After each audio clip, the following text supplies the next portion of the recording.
पातशाह दी बख्शी हुई फतेह प्रवान करिए। आखो वाहिगुरु जी का खालसा वाहिगुरु जी की फतेह। अज जिहड़ा इतिहास का सब तो काला दिन है जद नवंबर 1984 दे विच दिल्ली अते देश के होर भागां दे विच हिंसक पीड़तां दे वल्लों हज़ारां सिखां दा कतलेआम कीता गया सी अते सिखां नूं हुण तक कोई इंसाफ नहीं मिलिया अते हुण तक ਉਹ इंसाफ की मांग कर रहे हैं पर कोई भी सरकार इसनूं गंभीरता नाल नहीं लै रही। इस पीड़ित इसनूं बयान करती हुई मेरी कविता आप सब की खिदमत दे विच इउं पेश है जी।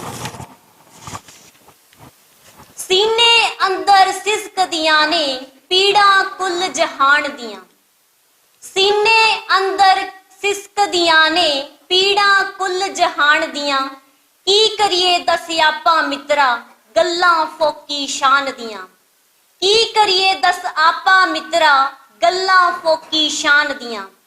बंजर हो गई मिट्टी जबरी खोलिया साडा पानी, बंजर हो गई मिट्टी जबरी खोलिया साडा पानी, चौंक चुराहे मरदे पए ने नित साडे वीर तिहानी, चौंक चुराहे मरदे पए ने नित साडे वीर तिहानी।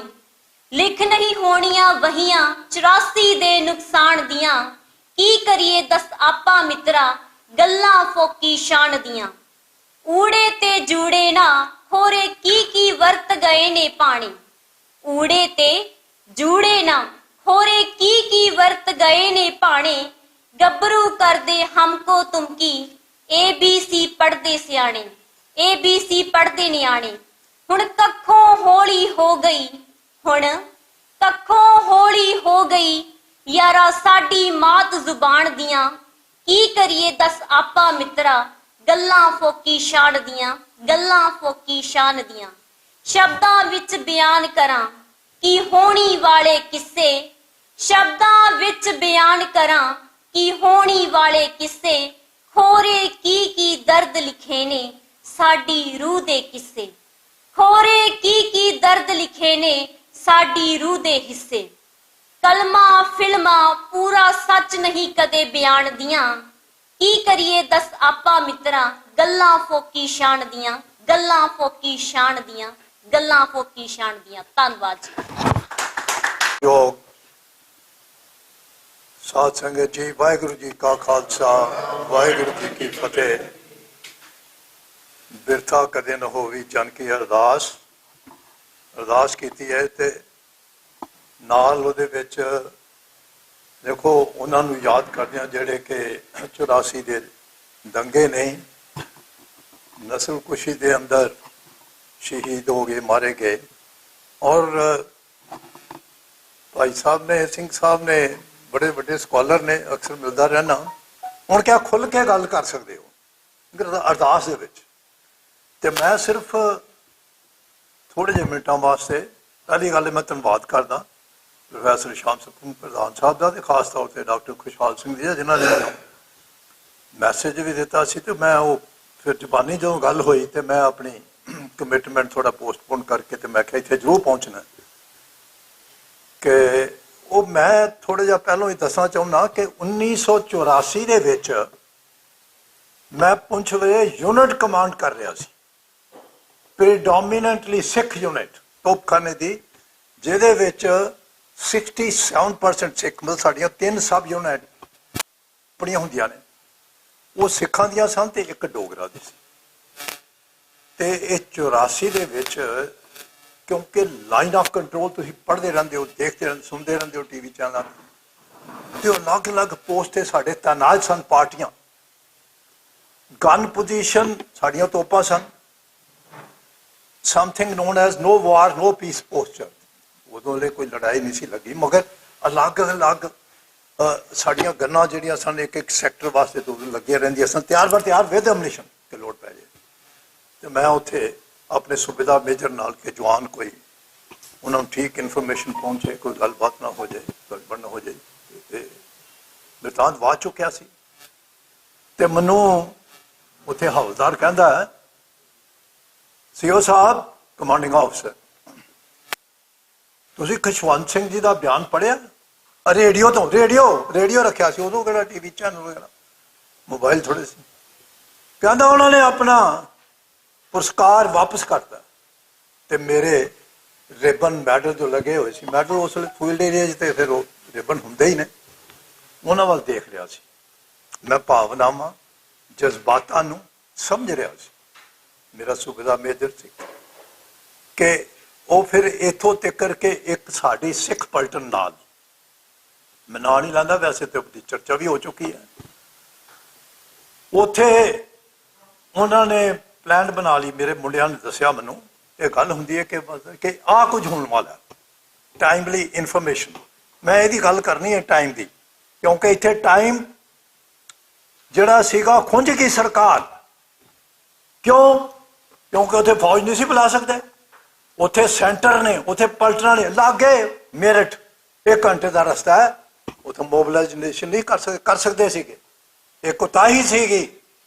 जो कि उतों सरकार की सी खैर मैं इन्फॉर्मेशन गल करदा पता सीगा आ कुछ होने वाला है जदों मैनू एक कॉल आई मैनू और टैलीफोन साडे वो जड़े उल्टा फोन भी हुंदा सी मैं 83 तो उत्थे सीगा 84 की गल है जून च मैनू कहंदा मैं अपना नाम लैके कि सूबेदार स्वर्ण सो बोल रहा साहब वो हैगा भी सीगा साडे फौज हुंदा कि भाई ए भाईबंदी वो तो नहीं हो रही तो हाकी प्लेयर सी नैशनल लैवल तो वह कहता कि साहब इत्थे गड़बड़ होने लगी क्योंकि उत्थे ओपी पार्टियां डिनाइड मैं की गल हो गई कहता तुहानूं पता इत्थे सारे कम्यूनीकेशन तोड़ते गए ने ते मैं क्योंकि ऑपरेटर हाँ तो मैं इथों करौल ट्रेंच तो होके तुहाडे नाल गल कर रहा इन्हां ने डिजर्ट कर जाना फौज दे उत्ते असर तो मैं क्या तुसीं की कहा कहंदा मैं उन्होंने कहा तो खास तौर पर उत्थे देखो गुरुद्वारा साहब तो है ही उत्थे पिकटां दे उत्ते भी ने उत्थे मुंडे बैठ के ने मैं क्या जज्बातां नूं भावना समझा मैं तुसीं की कहा कहंदे मैं कहा कि भाई देखो साडा सीओ भी सिख है वो तुहानूं पता वो पाठ करते हैं जाप करते हैं तुहाडे इत्थे हिस्सा लैंदे ने सारे प्रोग्राम तो जानते हो लड़ाई भी लड़ी है उसे पलटन च मैं एज ए कैप्टन उस ही सैक्टर च परले पासे उरी सैक्टर उन्हें कहा भाई देखो उन्होंने भी जज्बात है भावना है खैर कोर उत्थे आर्मी कमांडर साहब बाद च आ गए वो खैर कांड सीगा बच गए कहते कि 4 पार्टियां बनाइया सन कि असी निशाना बनाना है ये मेरा दसना बहुत जरूरी है कि असी किनू किनू लैना 4 पार्टियां बनाइया 4 मतलब 2 करके 4 अफसर चुने सन और कदों जदों के उत्थे खड़ रेस इकट्ठी होनी सवेरे फल होनी सी केड़ा किनू टारगेट लेगा उन्हें सीओ नहीं सी चुनिया उस पलटन का 8 सिख मैं ना लेना क्योंकि इहदे बारे में लिख भी चुकिया केस स्टडी भी की पर वो अगे डाइवर्ज नहीं की मगर गल ये कि वो कह लगे कि ये 4 जड़े ने की करना है वो बाद आ गया ना कोर्ट इंक्वायरी हो गई 1 2 आई सी ते 3 कंपनी कमांडर उत्थे छड़ के थल्ले आ गए सी ते वो बाद कोर्ट इंक्वायरी आउंदा ते वो जदों उत्थे वो खड़ रेस कैंसल हो गई खड़ रेस कैंसल हो गई क्योंकि बारिश हो गई बहुत ज़्यादा तो मैसेज नहीं पहुंचा 3 कंपनियां च एक च पहुंच एक 3 च नहीं पहुंचा 1 च पहुंच गया जिथे 3 च मैसेज पहुंच गया 1 च नहीं पहुंचे जिस नहीं पहुंचा उत्थे आ गए वो खड़ रेस कैंसल सी ते उन्हें कहा कि मेरा टारगेट तो 2 आई सी है तो उन्होंने जाके मल्होत्रा सी ना वह मेजर मल्होत्रा वो उत्थे चले गए शेव करता सी उन्हें बंदूक चुकी ठा मारी उन्हें आ गल सुनने वाली है वो कैप्टन राणा जो कि आइटन सी खड़ा सीगा उन्हें दूजी गोली मारते 2 मुंडे सी ना उन्हें जफ्फी पा ली उन्हें कहा कि तू जफ्फी क्यों पाई है अज दूजी गोली मार गया कहता गल ये कि असी तेनू वजनी है ये तेनू वजनी मतलब कैप्टन राणा नू वजेगी तो वह मुंडा दोवां दे विचों एक कहता कि अगर तू दूजी गोली चलाती ना तो टारगेट तेरा 2 आई सी है जो कि साडे धर्म के खिलाफ बोलता है तो यह वजनी है राणिया नू ये तो साडा अपना राणा ये डोगरा चैप सो आ जो गल हुई तो उन्हें दूजी गोली नहीं चलाई एक कोर्ट इंक्वायरी दे विच आया ਧਰਮ ਦੇ ਖਿਲਾਫ ਕੀ ਬੋਲਿਆ ਉਹ ਕੁੜਨ ਕੋਈ ਆਇਆ। ਮੈਂ ਉਹਦੀ ਗੱਲ ਨਹੀਂ ਕਰਨਾ ਚਾਹੁੰਦਾ ਕਿਉਂਕਿ ਉਹ ਇਹ ਗੱਲ ਜ਼ਰੂਰ ਕਰਾਂਗਾ, ਪਰ ਉਹਨੇ ਜਿਹੜੇ ਮਾਗ ਦਿੱਤੇ, ਇੱਕ ਮੇਜਰ ਨੇ ਜਿਹੜਾ ਬਾਅਦ ਕੋਰਟ ਮਾਰਸ਼ਲ ਵੀ ਹੋਇਆ ਹੋਏ, ਕੋਰਟ ਮਾਰਸ਼ਲ ਬੜੇ ਹੋਏ ਵਿੱਚ, ਉਹ ਕਹਿੰਦਾ ਕਿ ਜਸ਼ਨ ਮਨਾਓ, ਅੱਜ ਸੰਤ ਨਹੀਂ ਰਹੇ, ਜਸ਼ਨ ਮਨਾਓ, ਮੁਰਗੇ ਕੱਟੋ, ਇਹ ਕਰੋ। ਤਾਂ ਅੱਜ ਜਦੋਂ ਅਸੀਂ 84 ਦੇ ਦੰਗਿਆਂ ਦਾ ਫਿਰ ਮੈਂ ਕਰਦਾ 2006-7 ਚ ਮੈਨੂੰ ਪਤਾ, ਮੈਂ ਤੇ ਜੁੜਿਆ ਸੀ ਬਤੌਰ ਆਲ ਇੰਡੀਆ ਡਿਫੈਂਸ ਬ੍ਰਦਰਹੁੱਡ, ਪਹਿਲਾਂ ਡਾਇਰੈਕਟਰ ਰਹਿ ਚੁੱਕਿਆ, ਤਾਂ ਵੀ ਫਾਲੋ ਕਰ ਰਿਹਾ ਸੀ, 84 ਤੋਂ ਫਾਲੋ ਕਰ ਰਿਹਾ। ਮਗਰ ਸਰਦਾਰ ਕਰਨੈਲ ਸਿੰਘ ਪੀਰ ਮੁਹੰਮਦ, ਉਹਨਾਂ ਨਾਲ ਮੇਰੀ ਜਥੇਬੰਦੀ ਜੁੜੀ ਰਹੀ ਤੇ ਉਹਨਾਂ ਨੇ ਦੰਗਿਆਂ ਦਾ ਸ਼ਬਦ ਨੂੰ ਕਿਹਾ ਸੀ ਨਸਲਕੁਸ਼ੀ ਹੈ। ਮੈਨੂੰ ਪਤਾ ਉਹ ਜਥੇਦਾਰ ਅਕਾਲ ਤਖਤ ਸਾਹਿਬ ਦੇ ਵੀ ਜਾ ਕੇ ਮਿਲੇ ਸੀ ਤੇ ਉਸ ਵੇਲੇ ਪਹਿਲੀ ਗੱਲ ਕੀਤੀ ਹੈ ਕਿ ਮੈਂ ਇਹਨਾਂ ਨੇ ਫੌਜ ਬੁਲਾਉਣ 'ਚ ਜਿਹੜੀ ਕੁਤਾਹੀ ਕੀਤੀ ਹੈ ਉਹਦੇ ਲਈ ਸਰਕਾਰ ਸਰਾਸਰ ਜ਼ਿੰਮੇਵਾਰ ਹੈ। ਔਰ ਅੱਜ ਜਦੋਂ ਅਸੀਂ ਇਹ ਕਰ ਰਹੇ ਹਾਂ ਕਿ ਜਿਹੜੇ ਦੋਸ਼ੀ, ਮੁੱਖ ਦੋਸ਼ੀ ਅੱਜ ਵੀ ਬਾਹਰ ਤੁਲੇ, ਭਾਵੇਂ ਸੱਜਣ ਕੁਮਾਰ ਹੋਏ ਤੇ ਟਾਈਟਲਰ ਹੋਏ ਜਾਂ ਕਮਲਨਾਥ ਹੋਏ, ਕੋਈ ਵੀ ਹੈ, ਉਹਨਾਂ ਦੇ ਖਿਲਾਫ ਹਾਲੇ ਤੱਕ ਕਾਰਵਾਈ ਹੋਈ, ਛੋਟੀ ਮੋਟੀ ਕਾਰਵਾਈ ਹੋ ਜੇ, ਵੇਰਵੇ ਵੀ ਸਾਡੇ ਕੋਲ ਹੈਗੇ ਨੇ ਜਿਹੜੀ ਗੱਲ ਹੋਈ। ਹੁਣ 39 ਸਾਲ ਹੋ ਗਏ ਤੇ ਅਫਸੋਸ ਦੀ ਗੱਲ ਹੈ ਕਿ ਹਾਲੇ ਤੱਕ ਕੋਈ ਪੁਖਤਾ ਕਾਰਵਾਈ ਨਹੀਂ ਹੋਈ। ਔਰ ਫੌਜੀਆਂ ਦੀ ਜਿੱਥੋਂ ਤੱਕ ਗੱਲ ਆਉਂਦੀ ਹੈ, ਜੋ ਅਸੀਂ ਸਰਕਾਰੀ ਅੰਕੜੇ, ਕਿਉਂਕਿ ਇਹ ਤੇ ਥਰੂ RTI ਮੈਂ 2 ਫਾਈਲਾਂ ਭਰੀਆਂ ਨੇ, ਮੈਂ ਵੇਰਵੇ ਮੰਗੇ ਔਰ RTI ਥੱਲੇ ਇਹਨਾਂ ਨੇ ਮੇਰੇ ਖਿਆਲ 50 ਦੀ ਵੇਰਵੇ ਦਿੱਤੇ ਸਨ, 2733 ਇਹਨਾਂ ਸਾਰੇ ਦਿੱਤੇ, ਬਾਕੀ ਦਿੱਲੀ ਦੇ ਸਿਰਫ। ਵੈਸੇ 18 ਸਟੇਟਾਂ 'ਚ ਹੋਇਆ, 100 ਸ਼ਹਿਰਾਂ 'ਚ ਹੋਇਆ, 18 ਸਟੇਟਾਂ ਦੇ ਵਿੱਚ। ਮੈਂ ਦਿੱਲੀ ਦੀ ਜੇ ਗੱਲ ਕਰਾਂ ਤੇ ਕਿਉਂਕਿ ਜਦੋਂ ਗੱਡੀ 'ਚ ਟਰੈਵਲ ਕਰ ਰਹੇ ਸਨ ਫੌਜੀ, ਕਾਹਦੇ ਵਾਸਤੇ ਜਾ ਰਹੇ ਸਨ? ਕੋਈ ਕੋਰਟ ਜਾ ਰਿਹਾ, ਕੋਈ ਆਪਣਾ ਕੋਰਸ ਕਰਨ ਵਾਸਤੇ, ਕੋਈ ਛੁੱਟੀ ਤੋਂ ਵਾਪਸ ਆ ਰਿਹਾ, ਕੋਈ ਜਾ ਯੂਨੀਫਾਰਮ ਦੇ ਵਿੱਚ ਇਹਨਾਂ ਨੇ ਕੱਢ ਕੇ ਇਹਨਾਂ ਨੇ ਉਹਨਾਂ ਦਾ ਕਤਲੇਆਮ ਕੀਤਾ।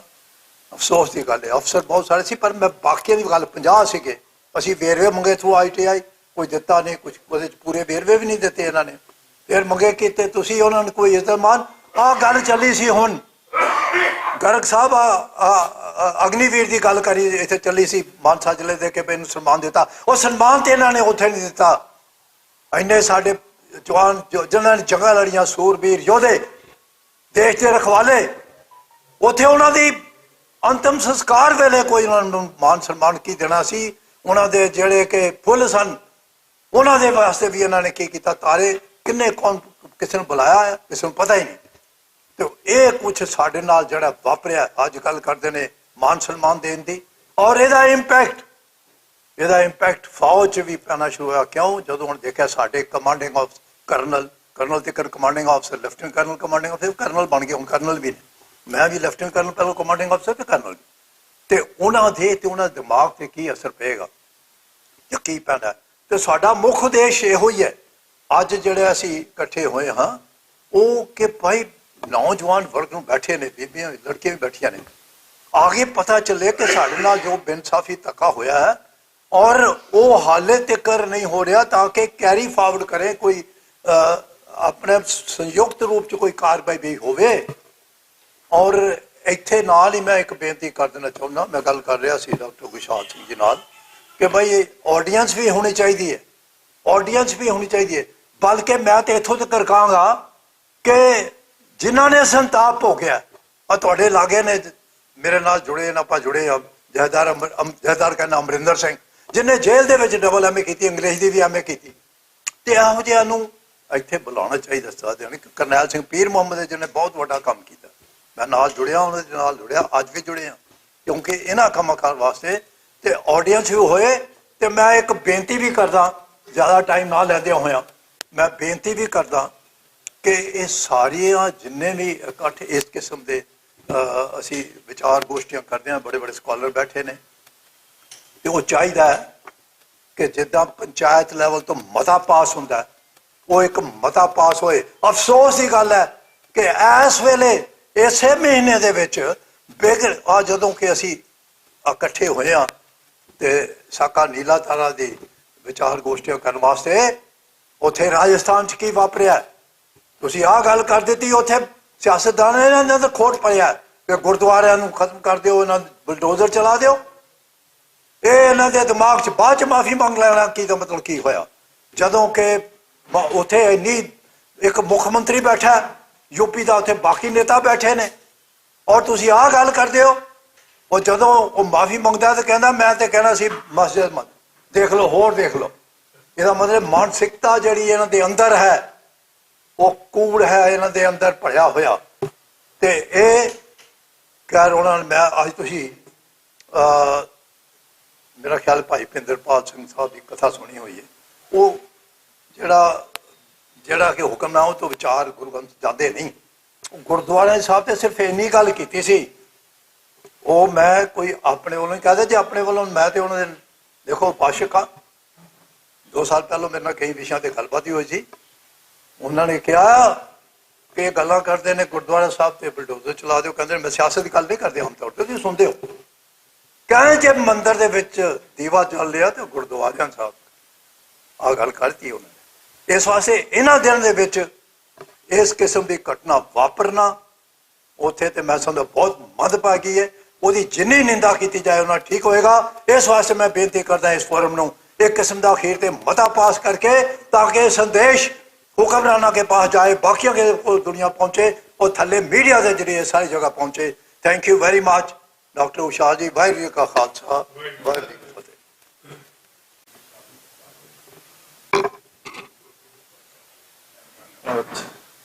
1984 ਦੀ ਨਸਲਕੁਸ਼ੀ ਨਰਸੰਘਾਰ ਵਿੱਚ ਮਾਰੇ ਗਏ ਬੇਕਸੂਰ ਲੋਕਾਂ ਦੀ ਸ਼ਰਧਾਂਜਲੀ ਲਈ ਅੱਜ ਅਸੀਂ ਜੁੜੇ ਹਾਂ। ਵਾਹਿਗੁਰੂ ਜੀ ਕਾ ਖਾਲਸਾ ਵਾਹਿਗੁਰੂ ਜੀ ਕੀ ਫਤਿਹ। ਸਭ ਤੋਂ ਪਹਿਲੀ ਗੱਲ ਤਾਂ ਇਹ ਹੈ ਵੀ ਜਿਹੜਾ ਅੱਜ ਅਸੀਂ ਸਪੈਸ਼ਲ ਤੌਰ ਤੇ ਕੋਸ਼ਿਸ਼ ਕੀਤੀ ਵੀ ਸੁਖਜੀਤ ਸਿੰਘ ਸਦਰਕੋਟ ਆਉਣਗੇ ਨੌਜਵਾਨ ਤੁਹਾਡੇ ਸਾਹਮਣੇ, ਇਹ ਪੜ੍ਹਾਉਂਦੇ ਆ ਗੁਰੂ ਨਾਨਕ ਇੰਜੀਨੀਅਰਿੰਗ ਕਾਲਜ ਲੁਧਿਆਣੇ। ਇਹਨਾਂ ਦੀ ਇੱਕ ਟੀਮ ਨੇ ਇੱਕ ਕਿਤਾਬ ਤਿਆਰ ਕੀਤੀ ਹੈ ਜਿਹੜੀ ਸਿੱਖ ਨਸਲਕੁਸ਼ੀ ਦਾ ਖੁਰਾਕ ਖੋਜ। ਇੱਕ ਬਹੁਤ ਵੱਡਾ ਸਾਡੇ ਤੇ, ਵੈਸੇ ਤਾਂ ਸਾਰੇ ਮੁਲਕ ਦੇ ਲੋਕਾਂ ਤੇ ਹੀ ਲੱਗਦਾ, ਇੰਡੀਅਨ ਤੇ ਹੀ ਹੈ, ਸਿੱਖਾਂ ਤੇ ਵੀ ਖਾਸ ਕਰਕੇ ਲੱਗਦਾ ਵੀ ਇਹਨਾਂ ਦੇ ਪੰਜਾਬੀਆਂ ਤੇ ਵੀ ਇਸ ਕਿਸਮ ਦਾ ਵੀ ਇਹ ਆਪਣੀ ਡਾਕੂਮੈਂਟੇਸ਼ਨ ਦਸਤਾਵੇਜ਼ ਕੋਈ ਨਹੀਂ ਕਰਦੇ, ਨਾ ਕਰਨਾ ਚਾਹੁੰਦੇ ਆ। ਕੁਛ ਇਹ ਵੀ ਸੀ ਵੀ ਦਸਤਾਵੇਜ਼ੀ ਕੋਈ ਗੱਲ ਹੈ ਨਹੀਂ। ਇੱਥੋਂ ਤੱਕ ਹੈ ਵੀ ਜਿਹੜਾ ਸਿੱਖ ਇਤਿਹਾਸ ਹੈ ਸਾਰਾ ਗੁਰੂਆਂ ਤੋਂ ਲੈ ਕੇ ਪਿੱਛੋਂ ਤੱਕ, ਉਹਦੇ ਵਿੱਚ ਵੀ ਉਸ ਤਰੀਕੇ ਦੀਆਂ ਗੱਲਾਂ ਹੈ ਨਹੀਂ ਜਿਹੜੀਆਂ ਹੁਣ ਖੋਜੀਆਂ। ਪਹਿਲਾਂ ਕਿਸੇ ਨੂੰ ਪਤਾ ਹੀ ਨਹੀਂ ਸੀ, ਸਾਰਾ ਨਿਕਲੇ ਨਹੀਂ ਅਜੇ ਤੱਕ ਬਾਹਰ। ਇਸ ਕਿਸਮ ਦੀ ਦਸਤਾਵੇਜ਼ ਕਰਨਾ ਔਰ ਡਾਕੂਮੈਂਟ ਲਿਆਉਣੇ, ਤੇ ਮੈਂ ਇਹਨਾਂ ਨੂੰ ਬਹੁਤ ਵੱਡਾ ਸੁਖਜੀਤ ਸਿੰਘ ਹੋਰਾਂ ਨੂੰ ਕ੍ਰੈਡਿਟ ਦਿੰਦਾ। ਬੜੀ ਵੱਡਾ ਕੰਮ ਕੀਤਾ, ਬੜਾ ਉਦਮ ਕੀਤਾ, ਆਪਣੇ ਕੀਤਾ। ਤੇ ਮੈਂ ਥੋੜਾ ਜਿਹਾ ਇੱਕ ਹੋਰ ਕਹਿ ਦੇਣਾ ਚਾਹੁੰਦਾ, ਸਾਡੇ ਮਾਲਵਿੰਦਰ ਸਿੰਘ ਮਾਲੀ ਤੇ ਹੋਰ ਸਾਡੇ ਦੋਸਤ ਬੈਠੇ ਆ, ਅਸੀਂ ਬੜਾ ਕਹਿੰਦੇ ਰਹੇ ਉਹਨਾਂ ਦੇ ਵਿੱਚੋਂ 88 ਦੇ ਵਿੱਚ ਖਾਸ ਕਰਕੇ 87-88 ਤੋਂ ਕਹਿਣਾ ਸ਼ੁਰੂ ਕੀਤਾ ਸੀ ਵੀ ਕੋਈ ਵੱਡੀ ਗੱਲ ਨਹੀਂ, ਜਿੰਨੇ ਮਾਰੇ ਜਾ ਰਹੇ ਨੌਜਵਾਨ, ਜਿੰਨੇ ਫੇਕ ਐਨਕਾਊਂਟਰ ਹੋ ਰਹੇ ਆ, ਝੂਠੇ ਮੁਕਾਬਲੇ ਪੰਜਾਬ 'ਚ ਹੋ ਰਹੇ ਆ, ਇਹਨਾਂ ਦੀ ਡਾਕੂਮੈਂਟੇਸ਼ਨ ਕਰਨੀ ਆਪਾਂ ਸ਼ੁਰੂ ਕਰੀਏ। ਤੇ ਮੈਂ ਉਦੋਂ ਕੋਸ਼ਿਸ਼ ਕੀਤੀ ਸਾਰਿਆਂ ਨੂੰ ਕਿ ਜਿਹੜੇ ਵੀ ਉਸ ਮੌਕੇ ਦੇ ਲੀਡਰ ਸੀ ਵੀ ਉਹਨਾਂ ਨੂੰ ਕਹੀਏ ਵੀ ਤੁਸੀਂ ਕੁਛ ਨਾ ਕੁਛ ਕਰੋ। 8-10 ਲੱਖ ਰੁਪਏ ਦਾ ਹੀ ਪ੍ਰੋਜੈਕਟ ਹੈ ਤੇ JNU ਚੋਂ ਜਾਂ ਉੱਥੋਂ ਦਿੱਲੀ ਤੋਂ ਅਸੀਂ ਸੋਚਦੇ ਸੀ ਵੀ ਕੁਝ ਚੰਗੇ ਜਿਹੜੇ ਹਿਸਟਰੀ ਦੇ ਮਾਹਰ ਆ, ਡਾਕੂਮੈਂਟੇਸ਼ਨ ਕਰਨਾ ਜਾਣਦੇ ਆ, ਉਹਨਾਂ ਦੀ ਆਪਾਂ ਟੀਮ ਬਣਾਵਾਂਗੇ ਤੇ ਉਹ ਆਪਣੇ ਪੱਧਰ ਤੇ ਜਾਣ ਤੇ ਡਾਕੂਮੈਂਟੇਸ਼ਨ ਕਰਨ। ਪੰਜਾਬ ਦੇ ਵਿੱਚ ਪੰਜਾਬ ਵਾਲਿਆਂ ਨਾਲ ਜਿੱਥੇ ਜਿੱਥੇ ਕੇਸ ਆ ਉਹ ਸਾਰੇ ਆਪਾਂ ਦੇ ਦਈਏ। ਤੇ ਕੋਈ ਡਾਕੂਮੈਂਟੇਸ਼ਨ ਉਸ ਤਰੀਕੇ ਦੀ ਸ਼ੁਰੂ ਨਹੀਂ ਹੋਈ। ਅਖੀਰ ਉਹ ਬੰਦੇ ਕਹਿੰਦੇ ਜੀ ਇਹ ਕੋਈ ਤਿਆਰ ਨਹੀਂ ਜੀ ਇਹਦੇ ਲਈ, ਸਾਰਾ ਕੁਝ ਕੋਆਪਰੇਟਿਵ ਕਰਨ ਦੀ ਗੱਲ ਵੀ ਨਹੀਂ ਸੀਗਾ ਵੀ ਕੋਈ ਵੀ, ਜੇ ਤਾਂ ਬਹੁਤ ਇਹਦੇ ਲਈ ਬਿਲਕੁਲ ਦਿਮਾਗ ਤੇ ਨਹੀਂ ਆਈ ਵੀ ਇਹ ਉਦੋਂ ਵੱਡੀ ਕੰਮ ਹੁੰਦੀ ਹੈ ਹਿਸਟਰੀ ਨੂੰ ਦਸਤਾਵੇਜ਼ੀ ਪ੍ਰੂਫ ਰੱਖਣੇ, ਤੇ ਇਹ ਬਿਲਕੁਲ ਨਹੀਂ ਕੀਤਾ ਗਿਆ।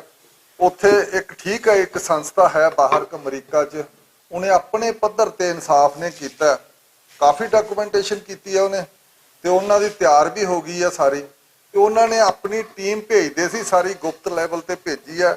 ਉਹਨਾਂ ਨੇ ਆਪਦੇ ਲੈਵਲ ਤੇ ਕਿਤੇ ਨਹੀਂ ਦੱਸਿਆ, ਇੱਥੇ ਕਿਸੇ ਨਾਲ ਕੰਟੈਕਟ ਨਹੀਂ ਕੀਤਾ। ਉਹਨਾਂ ਦੇ ਖਾਸ ਬੰਦਿਆਂ ਨਾਲ ਕੰਟੈਕਟ ਸੀਗੇ, ਉਹੀ ਉਹਨਾਂ ਨੂੰ ਗਾਈਡ ਕਰਕੇ ਤੇ ਦਿੱਲੀ ਤੋਂ ਹੀ ਉਹਨਾਂ ਨੇ ਗੱਡੀਆਂ ਲਿਆਉਣੀਆਂ, 에ਅਰਪੋਰਟ ਤੋਂ ਉੱਤਰ ਕੇ ਤੇ ਉੱਥੇ ਨਾਲ ਸਾਰਾ ਕੀਤਾ ਉਹਨਾਂ ਨੇ ਕੰਮ।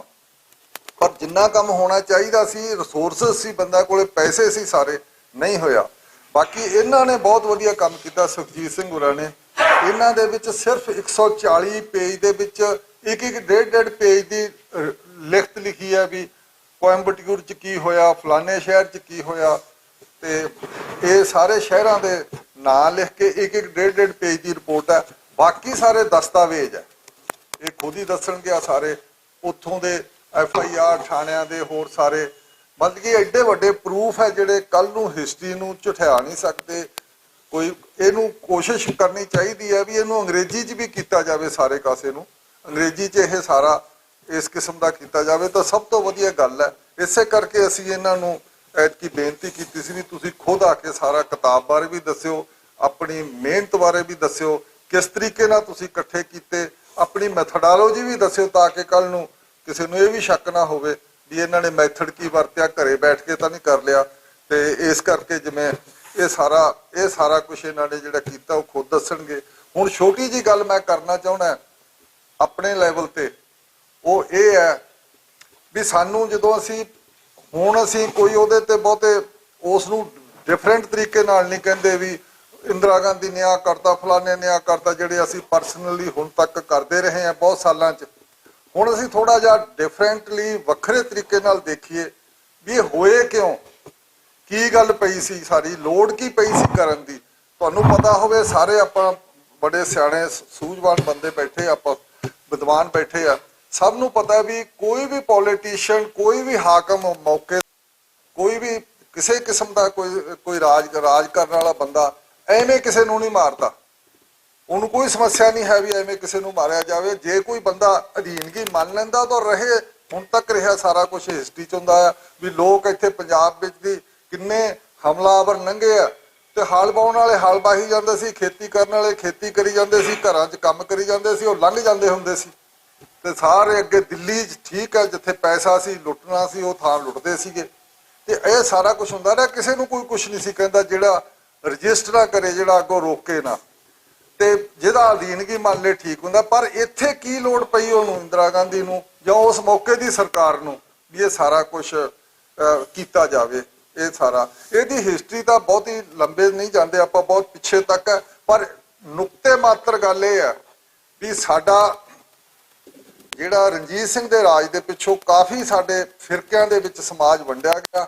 ਅੰਗਰੇਜ਼ਾਂ ਨੂੰ ਵੀ ਲੋੜ ਸੀ, ਤੇ ਕੁਝ ਸਾਡਾ ਕੱਲਾ ਅੰਗਰੇਜ਼ਾਂ ਨੇ ਨਹੀਂ ਵੰਡੇ, ਸਾਡੇ ਵੀ ਇੱਥੇ ਰਹਿਣਾ ਟਾਈਪ ਦਾ ਇੱਕ ਲੋਕਾਂ 'ਚ ਪੁਨਰ ਜਾਗਰਤੀ ਆਈ ਸੀ ਆਪਣੇ ਆਪਣੇ ਧਰਮ ਬਾਰੇ, ਤੇ ਉਹਨਾਂ ਨੇ ਆਪਣੇ ਲੈਵਲ ਤੇ ਵੀ ਜਥੇਬੰਦੀਆਂ ਬਣਾਈਆਂ। ਮੁਸਲਮਾਨਾਂ ਨੇ ਅੱਡ ਬਣਾਈ, ਅਹਿਮਦੀਆ ਵੀ ਉਹਨਾਂ 'ਚੋਂ ਆਏ ਵੱਖਰੇ ਲੈਵਲ ਤੇ ਆਰੀਆ ਸਮਾਜ ਵੀ ਆਇਆ, ਤੇ ਸਿੰਘ ਸਭਾ ਜੀ ਦੇ ਆਪਾਂ ਬੈਠੇ ਆ ਹੁਣ ਇੱਥੇ ਗੱਲ ਕਰਦੇ, ਇਹ ਵੀ ਸਾਰੇ ਉੱਭਰੇ।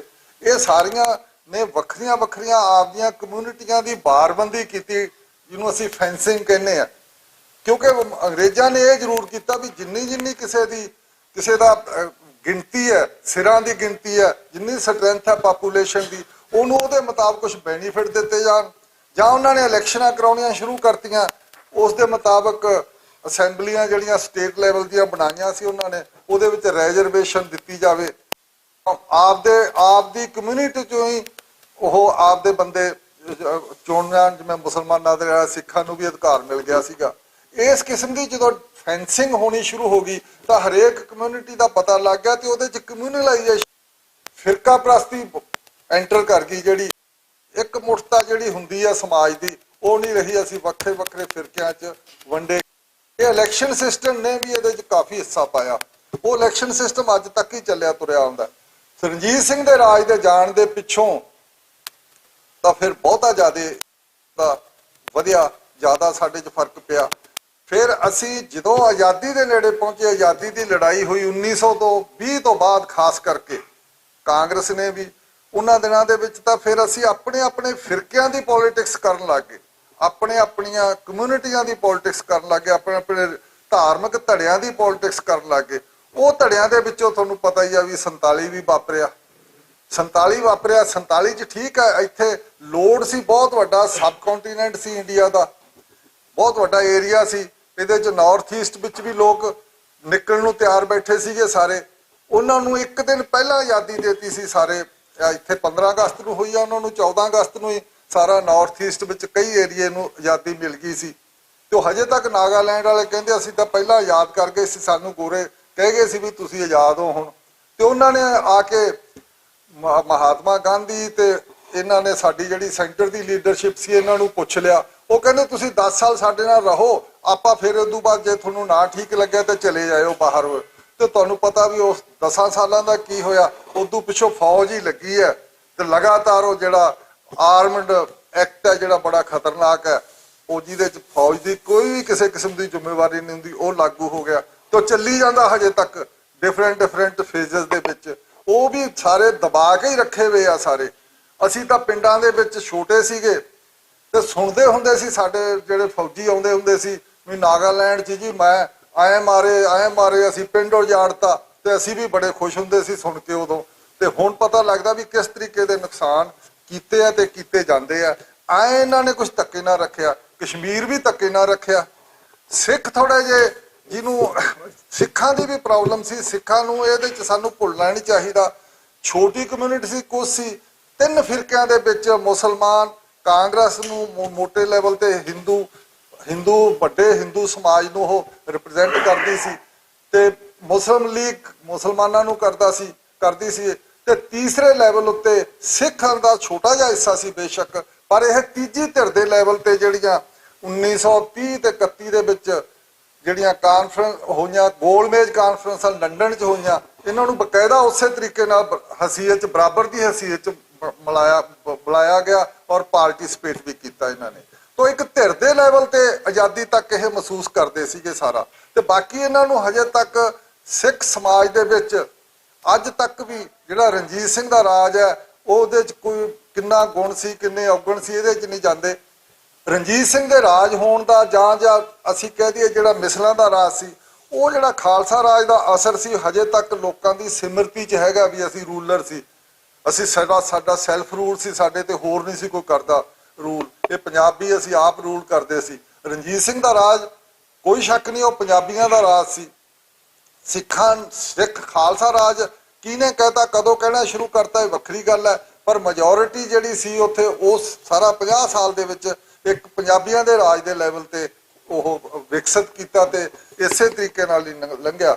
ਪਰ ਉਸ ਤੋਂ ਬਾਅਦ ਕੀ ਹੋਇਆ, 47 ਦੇ ਵਿੱਚ ਬੇਸ਼ੱਕ ਇੱਥੇ ਡੈਮੋਕ੍ਰੈਟਿਕ ਤੇ ਸੈਕੂਲਰ ਸਰਕਾਰ ਬਣ ਗਈ ਧਰਮ ਨਿਰਪੇਖ, ਪਰ ਉਹਦਾ ਜਿਹੜਾ ਕਮਿਊਨਲਾਈਜ਼ ਜਿਹੜੀ ਫਿਰਕਾ ਪ੍ਰਸਤੀ ਦੀ ਜਿਹੜੀ ਪਾਣ ਚੜ ਗਈ ਸੀ ਸਾਰੇ 47 ਦੇ ਵੱਢ ਟੁੱਕ ਤੇ ਜਿਹੜੀ ਦਿੱਲੀ 'ਚ ਵੀ ਹੁੰਦੀ ਰਹੀ ਸੀ ਬਰਾਬਰ, ਉਹਦੇ 'ਚ ਖੂਨ ਡੁੱਲਦਾ ਰਿਹਾ ਸੀ। ਉਹਦਾ ਅਸਰ ਦਿੱਲੀ ਦੇ ਵੀ ਕਾਂਗਰਸ ਲੀਡਰਾਂ ਤੇ ਸੀ। ਉਹ ਵੀ ਚਾਹੁੰਦੇ ਸੀ ਡੈਮੋਕ੍ਰੈਟਿਕ ਸੈਟਅਪ ਜਿਹੜਾ ਇੱਥੇ ਲਿਆਂਦਾ ਉਹਦੇ ਵਿੱਚ ਨੇਸ਼ਨ ਸਟੇਟ ਖੜੀ ਕਰੀਏ। ਉਹਨਾਂ ਨੇ ਡਿਕਲੇਅਰਡ ਪਾਕਿਸਤਾਨ ਨੂੰ ਇਸਲਾਮਿਕ ਸਟੇਟ ਨਹੀਂ ਬਣਾਈ, ਪਰ ਅੰਦਰੋਂ ਅੰਦਰੀ ਇਹ ਸਿਸਟਮ ਇਹ ਸੀ ਵੀ ਅਸੀਂ ਵੀ ਕਿਸੇ ਤਰੀਕੇ ਨਾਲ ਇਹ ਜਿਹੜਾ ਸਾਡਾ ਮਤਲਬ ਕਿ ਮੋਟੇ ਲੈਵਲ ਤੇ ਅਸੀਂ ਕੋਈ ਮੈਜੋਰੀਟੇਰੀਅਨ ਸਟੇਟ ਬਣਾਈਏ। ਜਾਂ ਉਹਨਾਂ ਦੀ ਮਜਬੂਰੀ ਇਹ ਸੀ ਜਿਹੜੀ ਬਾਅਦ 'ਚ ਸ਼ੁਰੂ ਹੋਈ ਇੰਦਰਾ ਗਾਂਧੀ ਵੇਲੇ, ਵੀ ਪਹਿਲਾਂ ਇੰਦਰਾ ਗਾਂਧੀ ਨੇ ਆਪਣੇ ਲੈਵਲ ਉੱਤੇ ਦਲਿਤਾਂ ਨੂੰ ਤੇ ਪਛੜਿਆਂ ਨੂੰ ਘੱਟ ਗਿਣਤੀਆਂ ਨੂੰ ਨਾਲ ਰੱਖ ਕੇ ਸਰਕਾਰਾਂ ਚਲਾਈਆਂ। ਨਹਿਰੂ ਦੇ 17 ਸਾਲ ਚੱਲਦੀਆਂ ਰਹੀਆਂ। ਇੰਦਰਾ ਗਾਂਧੀ ਦੇ ਆਉਣ ਦੇ ਪਿੱਛੋਂ ਫਿਰ ਉਹ ਬੇਸ ਸਾਰਾ ਜਦੋਂ ਖੁਰਣ ਲੱਗਿਆ ਤਾਂ ਉਹਨੇ ਆਖਿਆ ਵੀ ਸਾਨੂੰ ਇੱਕ ਵੋਟ ਬੈਂਕ ਤਿਆਰ ਕਰਨਾ ਚਾਹੀਦਾ। ਉਹ ਵੋਟ ਬੈਂਕ ਤਿਆਰ ਕਰਨ ਦੇ ਵਿੱਚ ਜਿਹੜਾ ਹਿੰਦੂ ਵੋਟ ਬੈਂਕ ਤਿਆਰ ਕਰਨਾ ਸੀਗਾ, ਉਹ ਜਿਹਦੇ ਤੇ ਅਸੀਂ ਸ਼ਬਦ ਲੈਣ ਤੋਂ ਕਈ ਵਾਰੀ ਕਤਰਾਉਨੇ ਆ, ਪਰ ਹਿੰਦੂ ਵੋਟ ਬੈਂਕ ਤਿਆਰ ਕੀਤਾ।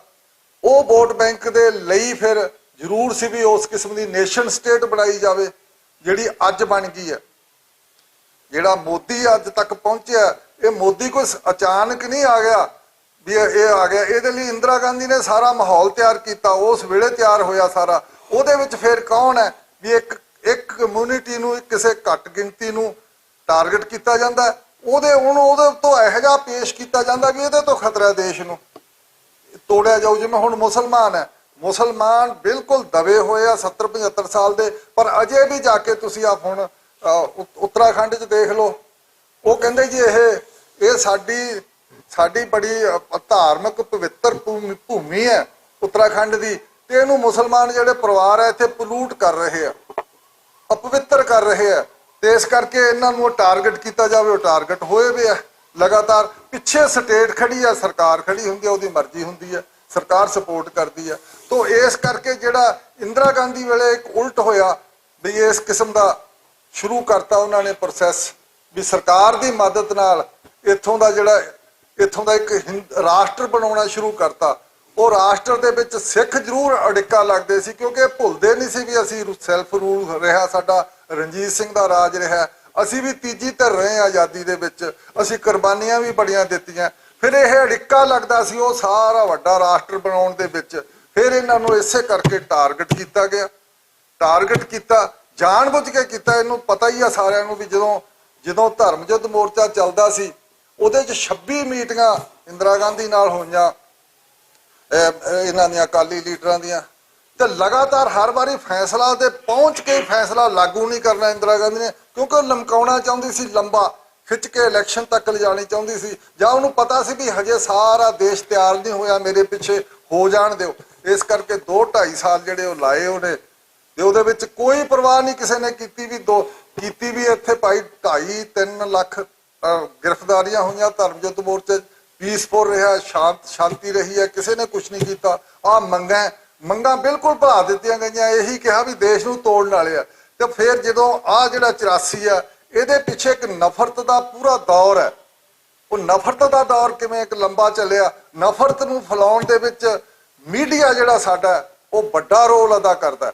ਉਦੋਂ ਅਖਬਾਰ ਸਾਰੇ ਪ੍ਰਿੰਟ ਮੀਡੀਆ ਹੁੰਦਾ ਸੀ, ਅਖਬਾਰ ਹੁੰਦੇ ਸੀ ਕਿ ਆ ਟੈਲੀਵਿਜ਼ਨ ਆਇਆ ਨਹੀਂ ਸੀ, ਪਰ ਸਰਕਾਰ ਕੋਲੇ ਰੇਡੀਓ ਸੀ ਜਿਹਦੀ ਬਹੁਤ ਮਾਰ ਸੀ, ਤੇ ਦੂਰਦਰਸ਼ਨ ਹਜੇ ਆਮ ਲੋਕਾਂ ਕੋਲੇ ਜਾਂਦਾ ਨਹੀਂ ਸੀ। ਤਾਂ ਇਸ ਕਰਕੇ ਰੇਡੀਓ ਤੇ ਅਖਬਾਰ ਸਾਰੇ ਦੇ ਸਾਰੇ ਤਕਰੀਬਨ ਮੋਟੇ ਲੈਵਲ ਉੱਤੇ ਇਹ ਸਾਰੇ ਦਿੱਲੀ ਦੇ ਕੰਟਰੋਲ 'ਚ ਸੀ। ਜਾਂ ਇੱਥੇ ਪੰਜਾਬ ਦੇ ਵੀ ਅਜੀਤ ਦਾ ਰੋਲ ਬਹੁਤ ਮਾੜਾ ਰਿਹਾ ਸੀ। ਅਜੀਤ ਦਾ, ਮੈਂ ਉੱਥੇ ਅੰਮ੍ਰਿਤਸਰ ਦੇ ਵਿੱਚ ਰਿਪੋਰਟਰ ਦੇ ਲੈਵਲ ਤੇ ਰਿਹਾ, ਤਾਂ ਉੱਥੇ ਇਹਨਾਂ ਦਾ ਦਫ਼ਤਰ ਨਹੀਂ ਸੀ ਹੁੰਦਾ। ਸਾਡੀਆਂ ਜਿਹੜੀਆਂ ਏਜੰਸੀਆਂ ਹੁੰਦੀਆਂ ਸੀ, ਨਿਊਜ਼ ਏਜੰਸੀਆਂ ਖਬਰਾਂ ਦੇਣ ਵਾਲੀਆਂ, ਉਹਨਾਂ ਤੋਂ ਖਬਰ ਲੈ ਕੇ ਛਾਪਦੇ ਸੀ, ਕੋਈ ਰੋਲ ਨਹੀਂ ਕੀਤਾ। ਕਿਹਾ ਜਾਂਦਾ ਵੀ ਇਹਦੀ 2 ਗੱਲਾਂ ਨੇ ਪੰਜਾਬ ਦੀ ਫਿਰਕਾ ਪ੍ਰਸਤੀ ਦਾ ਮੁੱਢ ਬੰਨਿਆ, ਇੱਕ ਅਜੀਤ ਨੇ ਔਰ ਇੱਕ ਪੰਜਾਬ ਕੇਸਰੀ ਗਰੁੱਪ ਨੇ। ਬਿਲਕੁਲ ਨਹੀਂ ਸੀ। ਪੰਜਾਬ ਕੇਸਰੀ ਗਰੁੱਪ ਸਿੱਧਾ ਕੰਪੇਨ ਕਰਦਾ ਸੀ, ਠੀਕ ਆ, ਉਹਦੀ ਆਪਦੀ ਪਾਲਿਸੀ ਸੀ, ਕਰਦਾ ਸੀ, ਪਰ ਆਹ ਨਹੀਂ ਸੀ ਕਦੇ ਦੇਖਿਆ ਵੀ ਅਜੀਤ ਨੇ ਕੋਈ ਸਟੈਂਡ ਕੀਤਾ ਜਾਵੇ। ਅਕਾਲੀ ਪੱਤਰਕਾਰ ਉਦੋਂ ਮਰ ਗਿਆ ਸੀਗਾ, ਬਿਲਕੁਲ ਖਤਮ ਹੋ ਗਿਆ ਸੀ। ਇਸ ਕਰਕੇ ਉਸ ਵੇਲੇ ਦੇ ਮੀਡੀਆ ਨੇ ਬਹੁਤ ਜ਼ਿਆਦਾ ਪੋਲੂਟ ਕੀਤਾ। ਅਸੀਂ ਵਾਰੀ-ਵਾਰੀ, ਜਦੋਂ ਮੈਂ ਵੀ ਉਦੋਂ ਪਿੱਛੋਂ 84 ਦੇ ਪਿੱਛੋਂ ਦਿੱਲੀ ਤੇ ਹੋਰ ਸਾਰੇ ਜਾਣ ਦਾ ਰਹਿਣ ਦਾ ਮੌਕਾ ਮਿਲਿਆ, ਕਾਫੀ ਸਾਲ ਕੈਂਪਾਂ ਕੂਪਾਂ 'ਚ ਉਧਰ ਦੇਖਦੇ ਰਹੇ ਆ, ਰਿਪੋਰਟਿੰਗ ਵੀ ਕਰਦੇ ਰਹੇ ਆ, ਤਾਂ ਅਸੀਂ ਹੈਰਾਨ ਹੋ ਜਾਂਦੇ ਸੀ ਵੀ ਆਹ ਦੂਰ ਤੱਕ ਕਿਵੇਂ ਹਮਲੇ ਕਰਤੇ, ਕਿਹਨੇ ਕਰਵਾਤੇ। ਇੱਥੇ ਤਾਂ ਕੋਈ ਕਾਂਗਰਸ ਪਾਰਟੀ ਨਹੀਂ ਸੀ ਜਿਹਨੇ ਆਰਗੇਨਾਈਜ਼ ਕੀਤਾ ਹੋਵੇ। ਦਿੱਲੀ 'ਚ ਕੀਤਾ ਸੀ, ਕਈ ਥਾਵਾਂ ਤੇ ਕਾਂਗਰਸ ਪਾਰਟੀ ਹੈ ਨਹੀਂ ਸੀ, ਵਰਕਰ ਹੈ ਨਹੀਂ ਸੀ। ਇੱਥੇ ਕਿਵੇਂ ਹੋ ਗਏ? ਸਵਾਲ ਹੈ ਵੀ ਨਫ਼ਰਤ ਜਿਹੜੀ ਉਹ ਮੀਡੀਆ ਨੇ ਇੰਨੀ ਫੈਲਾਈ ਸੀ, ਨਫ਼ਰਤ ਜਿਹੜੀ ਫੈਲਾਈ ਸੀ, ਔਰ ਜਿਹਨੂੰ ਅਸੀਂ ਕਹਿ ਦਈਏ ਵੀ ਇੱਕ ਦੈਂਤ ਲੈਵਲ ਤੇ ਪੇਸ਼ ਕੀਤਾ ਸੀ ਵੀ ਜੇ ਇਹ ਆ ਗਏ ਅੱਗੇ ਜਾਂ ਇਹਨਾਂ ਤੋਂ ਦੇਸ਼ ਬਚਾਉਣਾ ਕਿਵੇਂ ਹੈ, ਤਾਂ ਨਹੀਂ ਤਾਂ ਦੇਸ਼ ਟੁਕੜੇ ਹੋ ਜਾਣਗੇ ਤੇ ਸਾਡੀ ਜਿਹੜੀ ਜਮਹੂਰੀਅਤ ਆ ਉਹ ਖੰਡਿਤ ਹੋ ਜੂਗੀ। ਤਾਂ ਸੋ ਮੌਕੇ ਲੈਵਲ ਤੇ ਇਹ ਕਹਿਣ ਦੀ ਗੱਲਬਾਤ ਹੈ ਵੀ ਸਿੱਖ ਕਿਉਂ ਰੜਕਦੇ ਸੀ ਉਹਨਾਂ ਨੂੰ। ਤਾਂ ਜਿਵੇਂ ਇੱਥੇ ਮਾਲਵਿੰਦਰ ਸਿੰਘ ਮਾਲੀ ਕਹਿੰਦੇ ਰਹਿੰਦੇ ਆ ਵੀ ਇਸ ਕਰਕੇ ਵੀ ਕਿਉਂਕਿ ਅਨੰਦਪੁਰ ਸਾਹਿਬ ਦਾ ਮਤਾ ਲੈ ਕੇ ਆ ਗਏ ਸੀ, ਸੈਂਟਰ ਕੇਂਦਰੀਵਾਦ ਕਰਨਾ ਚਾਹੁੰਦਾ ਸੀ, ਸਾਰੀਆਂ ਪਾਵਰਾਂ ਇਕੱਠੀਆਂ ਕਰਨੀਆਂ ਜਿਹੜੀਆਂ ਹੁਣ ਮੋਦੀ ਨੇ ਕਰ ਲਈਆਂ। ਉਦੋਂ ਸ਼ੁਰੂਆਤ ਸੀ, ਪਹਿਲਾਂ ਦੀ ਸ਼ੁਰੂਆਤ ਆ, ਪਰ ਇੰਦਰਾ ਗਾਂਧੀ ਵੇਲੇ ਵੀ ਬਹੁਤ ਸ਼ੁਰੂਆਤ ਸੀ, ਐਮਰਜੈਂਸੀ 'ਚ ਬਹੁਤ ਉਹਨੇ ਸਾਰੀਆਂ ਪਾਵਰਾਂ ਸਾਰੀਆਂ ਕੇਂਦਰ ਕਰ ਲਈਆਂ ਸੀ। ਤੇ ਸਿੱਖ ਇੱਥੇ ਅਕਾਲੀ ਪਾਰਟੀ ਸੀ ਜਿਹੜੀ ਉਹ ਲੜ ਰਹੀ ਸੀਗੀ ਫੈਡਰਲਿਜ਼ਮ ਲਈ ਅਨੰਦਪੁਰ ਸਾਹਿਬ ਦੇ ਮਤੇ ਤੇ। ਤਾਂ ਥ੍ਰੈਟ ਤਾਂ ਸੀਗਾ ਹੀ ਉਹਨਾਂ ਦੇ, ਜਿਹੜਾ ਟੋਟਲ ਪਾਲਿਸੀ ਪ੍ਰੋਗਰਾਮ ਹੈ ਸਾਰਾ ਇੰਡੀਅਨ ਸਟੇਟ ਦਾ, ਉਹਦੇ ਉੱਤੇ ਇਹ ਖਲਲ ਤਾਂ ਪਾਉਂਦੇ ਸੀ, ਡਿੱਕਾ ਤਾਂ ਲਾਉਂਦੇ ਸੀ। ਇਸ ਕਰਕੇ ਫਿਰ ਇਹੀ ਟਾਰਗੇਟ ਬਣੇ। ਇਸ ਕਰਕੇ ਪੋਲੀਟੀਕਲ ਸੀ ਵੀ ਪੋਲੀਟੀਕਲੀ ਇਹਨਾਂ ਨੂੰ ਨਿਊਟਰਲਾਈਜ਼ ਕਿਵੇਂ ਕੀਤਾ ਜਾਵੇ, ਇਹਨਾਂ ਨੂੰ ਬੰਦ ਕਰਕੇ ਚੁੱਪ ਕਰਕੇ ਕਿਵੇਂ ਬਹਾਇਆ ਜਾਵੇ। ਤਾਂ ਇਸ ਕਰਕੇ ਫਿਰ ਇਹ ਸਾਰਾ ਕੁਝ 84 ਦਾ ਹੋਇਆ। ਇਹ ਨਹੀਂ ਸੀ ਵੀ ਤੁਹਾਡੇ ਨਾਲ ਕੋਈ ਵੈਰ ਹੈ, ਇਹਦੇ ਪਿੱਛੇ ਪੋਲਿਟਿਕਸ ਤੇ ਨਫ਼ਰਤ ਦੀ ਬਹੁਤ ਵੱਡੀ ਜਿਹੜੀ ਨਫ਼ਰਤ ਵੀ ਪੋਲਿਟਿਕਸ ਨੇ ਫੈਲਾਈ ਸੀ। ਜੇ ਨਫ਼ਰਤ ਫੈਲਾਉਣ ਦੇ ਪਿੱਛੇ ਸਟੇਟ ਪਾਵਰ ਸੀ ਤੇ ਮੀਡੀਆ ਯੂਜ਼ ਕੀਤਾ ਬਹੁਤ ਬੁਰੇ ਤਰੀਕੇ ਨਾਲ, ਜਿਹੜਾ ਅੱਜ ਵੀ ਗੋਦੀ ਮੀਡੀਆ ਯੂਜ਼ ਹੋ ਰਿਹਾ। ਤੇ ਇਹੀ ਮੋਦੀ ਆ ਜਿਹੜਾ, ਮੋਦੀ ਤਾਂ ਤੁਸੀਂ ਕਹਿ ਸਕਦੇ ਹੋ ਉਹ ਜਿਹੜਾ ਚੱਲਿਆ ਸੀ ਸਾਰਾ ਦੌਰ ਇੰਦਰਾ ਗਾਂਧੀ ਵਾਲਾ, ਉਹ ਅੱਜ ਕੱਲ ਮੋਦੀ ਦੇ ਰੂਪ 'ਚ ਹੁਣ ਹਿੰਦੂ ਰਾਸ਼ਟਰ ਦੇ ਰੂਪ 'ਚ ਨਿਕਲਿਆ ਆ, ਓਪਨ ਨਿਕਲਿਆ। ਇਹੀ ਸਾਡੀ ਜਿਹੜੀ ਸਾਰੀ ਗੱਲ ਸੀ, ਉਹਦੇ ਵਿੱਚੋਂ ਹੀ ਸਾਡੀ ਨਸਲਕੁਸ਼ੀ ਹੋਈ ਹੈ। ਤੇ ਸਾਨੂੰ ਇਹ ਪੋਲੀਟੀਕਲ ਲੈਵਲ ਉੱਤੇ ਸੋਸ਼ਲ ਲੈਵਲ ਉੱਤੇ ਸਮਝਣਾ ਪਊਗਾ ਤੇ ਇਹ ਜੀਨੋਸਾਈਡ ਹੋਇਆ, ਨਸਲਕੁਸ਼ੀ ਹੋਈ ਹੈ ਤੇ ਨਸਲਕੁਸ਼ੀ ਦੇ ਪਿੱਛੇ ਪੋਲਿਟਿਕਸ ਹੀ ਆ ਜਿਹੜੀ ਕਰਾਉਂਦੀ ਹੈ ਤੇ ਪੋਲਿਟਿਕਸ ਤੋਂ ਬਗੈਰ ਕਦੇ ਕੁਝ ਨਹੀਂ ਹੁੰਦਾ। ਆਮ ਆਦਮੀ ਨੂੰ ਆਮ ਕਿਸੇ ਨਾਲ ਕੋਈ ਡਿੱਕਾ ਨਹੀਂ ਹੁੰਦਾ, ਇਹ ਸਾਰਾ ਹਾਕਮਾਂ ਦਾ ਤੌਰ ਤਰੀਕਾ ਹੁੰਦਾ। ਉਦੋਂ ਵੇਲੇ ਦੇ ਹਾਕਮਾਂ ਨੇ ਗਲਤ ਕੀਤਾ ਤੇ ਹਜੇ ਵੀ ਰੈਕਟੀਫਾਈ ਨਹੀਂ ਹੋਇਆ। ਬਸ ਇੰਨਾ ਹੀ ਮੈਂ ਕਹਿਣਾ ਚਾਹੁੰਦਾ। ਧੰਨਵਾਦ, ਸ਼ੁਕਰੀਆ। ਵਾਹਿਗੁਰੂ ਜੀ ਕਾ ਖਾਲਸਾ, ਵਾਹਿਗੁਰੂ ਜੀ ਕੀ ਫਤਿਹ। ਆਪ ਜੀ ਸਾਰੇ ਮੇਰੇ ਨਾਲੋਂ ਵੱਧ ਤਜਰਬੇ ਵਾਲੇ ਹੋ, ਅਸੀਂ ਬਿਲਕੁਲ ਨਵੇਂ ਸਾਂ ਦੋਵੇਂ, ਔਰ ਜਿਹੜੇ ਸੱਜਣ ਸਾਡੇ ਨਾਲ ਸਨ ਉਹ ਸਾਰੇ ਬਿਲਕੁਲ ਨਵੇਂ ਸਨ। ਅਸਲ 'ਚ ਗੁਰੂ ਸਾਹਿਬ ਨੇ ਕਿਰਪਾ ਕੀਤੀ ਹੈ, ਉਹਨਾਂ ਨੇ ਖੁਦ ਅਸੀਸ ਦੇ ਕੇ ਇਸ ਕੰਮ ਨੂੰ ਨਿਪਰੇ ਚਾੜਿਆ ਆ। ਨਸਲਕੁਸ਼ੀ ਦੇ ਵਰਤਾਰੇ ਤੋਂ ਪਹਿਲਾਂ ਭਾਜੀ ਜਸਪਾਲ ਸਿੰਘ ਜੀ ਹੋਰਾਂ ਨੇ ਹੁਣੇ ਗੱਲ ਕੀਤੀ। ਜਦੋਂ ਅਸੀਂ ਜੂਨ ਦੀ ਗੱਲ ਵੀ ਕਰਦੇ ਹਾਂ, ਮੈਂ ਜੂਨ ਤੋਂ ਗੱਲ ਸ਼ੁਰੂ ਕਰਕੇ ਨਵੰਬਰ ਤੇ ਲੈ ਕੇ ਜਾਵਾਂਗਾ। ਜੂਨ 84 ਬਾਰੇ ਸਮਝਦਿਆਂ ਵੀ ਇੱਕ ਆਮ ਸਮਝ ਇਹ ਸੀਗੀ ਕਿ ਅਕਾਲ ਤਖਤ ਤੇ ਦਰਬਾਰ ਸਾਹਿਬ ਕੰਪਲੈਕਸ ਤੇ ਇਸ ਕਰਕੇ ਹਮਲਾ ਹੋਇਆ ਕਿਉਂਕਿ ਸੰਤ ਉੱਥੇ ਸਨ। ਸਰਦਾਰ ਨਾਰਾਇਣ ਸਿੰਘ ਦੀ ਇੱਕ ਕਿਤਾਬ ਹੈ ਕਿਉਂਕਿ ਤੋਂ ਵਿਸਾਹਾ, ਉਹਦੇ ਵਿੱਚ ਉਹ 36 ਗੁਰਦੁਆਰਿਆਂ ਦਾ ਜ਼ਿਕਰ ਕਰਦੇ ਰਹੇ। ਉਸ ਤੋਂ ਬਾਅਦ ਸਮਾਂ ਪਾ ਕੇ ਹੋਰ ਸੱਜਣਾਂ ਨੇ ਰਿਸਰਚ ਕੀਤੀ ਸੇਮ ਵਿਸ਼ੇ ਤੇ ਮਲਕੀ ਸਿੰਘ ਭਵਾਨੀਗੜ੍ਹ ਹੋਣਾ ਨੇ ਕੁਝ ਸਮਾਂ ਪਹਿਲਾਂ ਇੱਕ ਕਿਤਾਬ ਲੋਕ ਅਰਪਣ ਕੀਤੀ ਸੀ। ਜੂਨ 84 ਵੇਲੇ ਵੱਖ-ਵੱਖ ਗੁਰਦੁਆਰਿਆਂ 'ਚ ਹੋਏ ਫੌਜੀ ਹਮਲਿਆਂ ਦੀ ਮਿਥਿਆ। ਉਸ ਕਿਤਾਬ ਦੇ ਵਿੱਚ ਉਹ 133 ਤੋਂ ਵੱਧ ਗੁਰਦੁਆਰਿਆਂ ਦਾ ਜ਼ਿਕਰ ਹੁਣ ਕਰਦੇ, ਪੰਜਾਬ, ਹਰਿਆਣੇ ਤੇ ਹਿਮਾਚਲ ਦੇ। ਤਾਂ ਕਾਰਨ ਇਹ ਨਹੀਂ ਸੀ ਕਿ ਸੰਤ ਉੱਥੇ ਸਨ ਤਾਂ ਹਮਲਾ ਹੋਇਆ, ਕਿਉਂਕਿ ਅਦਰਵਾਈਜ਼ ਬਾਕੀ 133 ਤੇ ਹਮਲਾ ਨਾ ਹੁੰਦਾ। ਇਸੇ ਤਰ੍ਹਾਂ ਦੇ ਨਾਲ 1984 ਨਵੰਬਰ ਦੀ ਜਿਹੜੀ ਨਸਲਕੁਸ਼ੀ ਹੈ ਉਹਦੇ ਬਾਰੇ ਵੀ ਇੱਕ ਆਮ ਧਾਰਨਾ ਇਹ ਬਣੀ ਹੋਈ ਹੈ ਕਿ ਨਸਲਕੁਸ਼ੀ ਇਸ ਕਰਕੇ ਹੋਈ ਕਿ ਸਿੱਖਾਂ ਵੱਲੋਂ ਇੰਦਰਾ ਗਾਂਧੀ ਦਾ ਕਤਲ ਕੀਤਾ ਗਿਆ। ਅਸਲ 'ਚ ਕੇਵਲ ਇਹ ਕਾਰਨ ਨਹੀਂ ਹੈ, ਜੇਕਰ ਇਹ ਨਾ ਵੀ ਹੁੰਦਾ ਤਾਂ ਇਹ ਫਿਰ ਵੀ ਹੋਣਾ ਸੀ। ਇਹਦੀ ਬੈਕਗਰਾਉਂਡ 'ਚ ਜਾਣਾ ਮੈਂ। ਫਰਵਰੀ ਦੇ ਵਿੱਚ 4 ਘਟਨਾਵਾਂ ਹੋਈਆਂ, ਕੱਲੀਆਂ 4 ਨਹੀਂ ਹੋਈਆਂ। ਕੱਲੇ ਇੱਕ ਸਟੇਟ ਦੀ ਮੈਂ ਗੱਲ ਕਰਾਂ ਤਾਂ ਸਾਡੇ ਗੁਆਂਢੀ ਸੂਬਾ ਹਰਿਆਣੇ ਕੱਲੇ ਦੇ ਵਿੱਚ 4 ਘਟਨਾਵਾਂ ਹੁੰਦੀਆਂ ਨੇ ਫਰਵਰੀ 1984 ਦੇ ਵਿੱਚ। ਬਿਲਕੁਲ ਉਸੇ ਪੈਟਰਨ ਤੇ ਜਿਵੇਂ ਆਪਾਂ ਗੱਲ ਕਰਦੇ ਹਾਂ ਜਦੋਂ ਜੂਨ 84 ਦੀ, ਕਿ ਜੂਨ 84 ਤੋਂ ਪਹਿਲਾਂ ਉਸ ਹਮਲੇ ਦੀ ਰਿਹਰਸਲ ਕੀਤੀ ਗਈ। ਅਸੀਂ ਦੇਹਰਾਦੂਨ ਦੇ ਰਿਹਰਸਲ ਦੇ ਬਾਰੇ ਵੀ ਸੁਣਦੇ ਹਾਂ। ਮਲਕੀਤ ਸਿੰਘ ਨੇ ਜਿਹੜੀ ਵੱਖ-ਵੱਖ ਗੁਰਦੁਆਰਿਆਂ ਤੇ ਹਮਲਿਆਂ ਦੀ ਮਿਥਿਆ ਦੀ ਗੱਲ ਕੀਤੀ ਆ, ਉਹਦੇ 'ਚ ਜਦੋਂ ਸਾਡੇ ਮੋਗੇ ਸ਼ਹਿਰ ਦੇ ਵਿੱਚ ਇੱਕ ਬੀਬੀ ਕਾਹਨ ਕੌਰ ਦਾ ਗੁਰਦੁਆਰਾ ਆ, ਉਸ ਗੁਰਦੁਆਰੇ ਦਾ ਜ਼ਿਕਰ ਕਰਦਿਆਂ ਹੋਇਆ ਮਲਕੀਤ ਸਿੰਘ ਹੁਣੀ ਦੱਸਦੇ ਨੇ ਕਿ ਜਿੱਦੇ ਲੋਕ ਉੱਥੇ ਪ੍ਰਭਾਵਿਤ ਹੋਏ ਜਿਹੜੇ ਚਸ਼ਮਦੀਦ ਸਨ, ਉਹ ਇਹੀ ਦੱਸਦੇ ਨੇ ਕਿ ਮਈ ਦੇ ਵਿੱਚ ਹੋਇਆ। ਜੂਨ ਦੇ ਵਿੱਚ ਆਪਣਾ ਦਰਬਾਰ ਸਾਹਿਬ ਵਾਲਾ ਹੁੰਦਾ, ਮਈ ਦੇ ਵਿੱਚ ਜਿਹੜਾ ਬੀਬੀ ਕਾਹਨ ਕੌਰ ਦੇ ਗੁਰਦੁਆਰੇ ਤੇ ਹਮਲਾ ਹੁੰਦਾ ਉਹ ਇੱਕ ਰਿਹਰਸਲ ਹੀ ਸੀਗੀ ਜੂਨ ਦੀ। ਉਸੇ ਤਰ੍ਹਾਂ ਦੇ ਨਾਲ ਜਿਹੜੇ ਫਰਵਰੀ ਦੇ ਵਿੱਚ ਹੋਏ, ਇਕੱਲੇ ਇੱਥੇ ਨਹੀਂ ਹੋਏ, ਹਰਿਆਣੇ ਦੇ ਵਿੱਚ ਹੋਰ ਬਹੁਤ ਸਾਰੀਆਂ ਸਟੇਟਾਂ ਦੇ ਵਿੱਚ ਹੋਏ। ਅਸੀਂ ਆਉਣ ਵਾਲੀਆਂ ਕਿਤਾਬਾਂ ਦੇ ਵਿੱਚ ਉਹਨਾਂ ਦਾ ਜ਼ਿਕਰ ਕਰਾਂਗੇ। ਹਰਿਆਣੇ ਦੇ ਪਾਣੀਪਤ ਦੀ ਮੈਂ ਉਦਾਹਰਨ ਲੈ ਲੈਣਾ। 2 ਸਿੱਖਾਂ ਨੂੰ ਬੱਸ ਚੋਂ ਕੱਢ ਕੇ ਕੁੱਟਿਆ ਮਾਰਿਆ ਜਾਂਦਾ, ਉੱਥੋਂ ਸ਼ੁਰੂ ਹੁੰਦੀ ਹੈ ਗੱਲ। ਫਿਰ ਉਸੇ ਤਰ੍ਹਾਂ ਦੇ ਨਾਲ ਅੱਗੇ ਚੱਲਦਿਆਂ ਸ਼ਾਂਤੀ ਮਾਰਚ ਵੀ ਨਿਕਲਦਾ ਆ। ਜਿਹੜਾ ਪੈਟਰਨ ਫੋਲੋ ਹੋਇਆ ਨਵੰਬਰ ਦੇ ਵਿੱਚ ਦਿੱਲੀ 'ਚ, ਇੰਦੌਰ 'ਚ, ਗਵਾਲੀਅਰ 'ਚ, ਜਬਲਪੁਰ 'ਚ ਜਾਂ ਮੱਧ ਪ੍ਰਦੇਸ਼ ਤੋਂ ਬਾਅਦ ਨਿਕਲ ਕੇ ਮੈਂ ਹੋਰ ਸੂਬਿਆਂ ਦੀ ਗੱਲ ਕਰਾਂ, ਜਿਹੜੀ ਵਿਧੀ ਉਹਨਾਂ ਸਾਰੇ ਸੂਬਿਆਂ ਦੇ ਵਿੱਚ ਫੋਲੋ ਕੀਤੀ ਗਈ, ਉਸੇ ਵਿਧੀ ਦੇ ਉੱਤੇ ਹੀ ਇਹਨਾਂ ਜਿਹੜੇ ਮੈਂ 4 ਜ਼ਿਲ੍ਹਿਆਂ ਦੀ ਹਰਿਆਣੇ ਦਿਆਂ ਦੀ ਗੱਲ ਕੀਤੀ ਹੈ ਜਾਂ ਮੈਂ ਹੋਰ ਸੂਬਿਆਂ ਦੇ ਕੁਝ ਗੱਲ ਕਰਦਾ, ਸੇਮ ਪੈਟਰਨ ਤੇ ਘਟਨਾਵਾਂ ਵਾਪਰੀਆਂ। ਉਸੇ ਤਰ੍ਹਾਂ ਦੇ ਨਾਲ ਹੀ ਪੁਲਿਸ ਮੂਕ ਦਰਸ਼ਕ ਬਣੀ ਰਹੀ ਜਾਂ ਪੁਲਿਸ ਨੇ ਹਥਿਆਰ ਵਗੈਰਾ ਪ੍ਰੋਵਾਈਡ ਕੀਤੇ।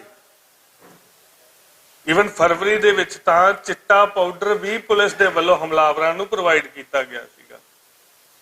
ਸੋ ਇਹ ਨਹੀਂ ਹੈ ਕਿ ਜੇਕਰ ਇੰਦਰਾ ਗਾਂਧੀ ਦੀ ਮੌਤ ਨਾ ਹੁੰਦੀ ਤੇ ਨਹੀਂ ਹੋਣਾ ਸੀ, ਇਹ ਹੋਣਾ ਸੀ। ਇਹਦੇ ਹੋਰ ਬਹੁਤ ਸਾਰੇ ਕਾਰਨ ਨੇ, ਉਹਨਾਂ ਨੂੰ ਅੱਗੇ ਹੋਰ ਖੋਲ ਕੇ ਵੇਖਣ ਦੀ ਲੋੜ ਹੈ ਕਿ ਕਿਉਂ ਹੋਣਾ ਸੀਗਾ। ਵਰਤਾਰਾ ਕੇਸ ਵਿਆਪਕ ਪੱਧਰ ਤੇ ਵਾਪਰਿਆ, ਆਪਾਂ ਉਸ ਦੀ ਗੱਲ ਕਰ ਲੈਂਦੇ ਆ। ਆਮ ਜਾਣਕਾਰੀ ਦੇ ਵਿੱਚ ਹਾਲਾਂਕਿ ਬਹੁਤ ਤੁਸੀਂ ਸਾਰੇ ਹੀ ਚੰਗਾ ਪੜ੍ਹਨ ਵਾਲੇ ਸੱਜਣ ਬੈਠੇ ਹੋ, ਲੇਕਿਨ ਆਮ ਜਾਣਕਾਰੀ ਦੇ ਵਿੱਚ, ਆਮ ਬੰਦੇ ਦੀ ਜਾਣਕਾਰੀ ਦੇ ਵਿੱਚ ਇਹ ਸੀ ਕਿ ਦਿੱਲੀ, ਕਾਨਪੁਰ, ਬੋਕਾਰੋ, ਜਾਂ ਜਦੋਂ ਸਰਦਾਰ ਮਾਨਵਿੰਦਰ ਸਿੰਘ ਹੁਣਾਂ ਨੇ ਗੱਲ ਕੀਤੀ ਤਾਂ ਹੁਣ ਚੱਲੜ ਦੇ ਬਾਰੇ ਜਾਣਕਾਰੀ ਜਿਹੜੀ ਆ ਉਹ ਪਬਲਿਕ ਡੋਮੇਨ ਚ ਆਈ।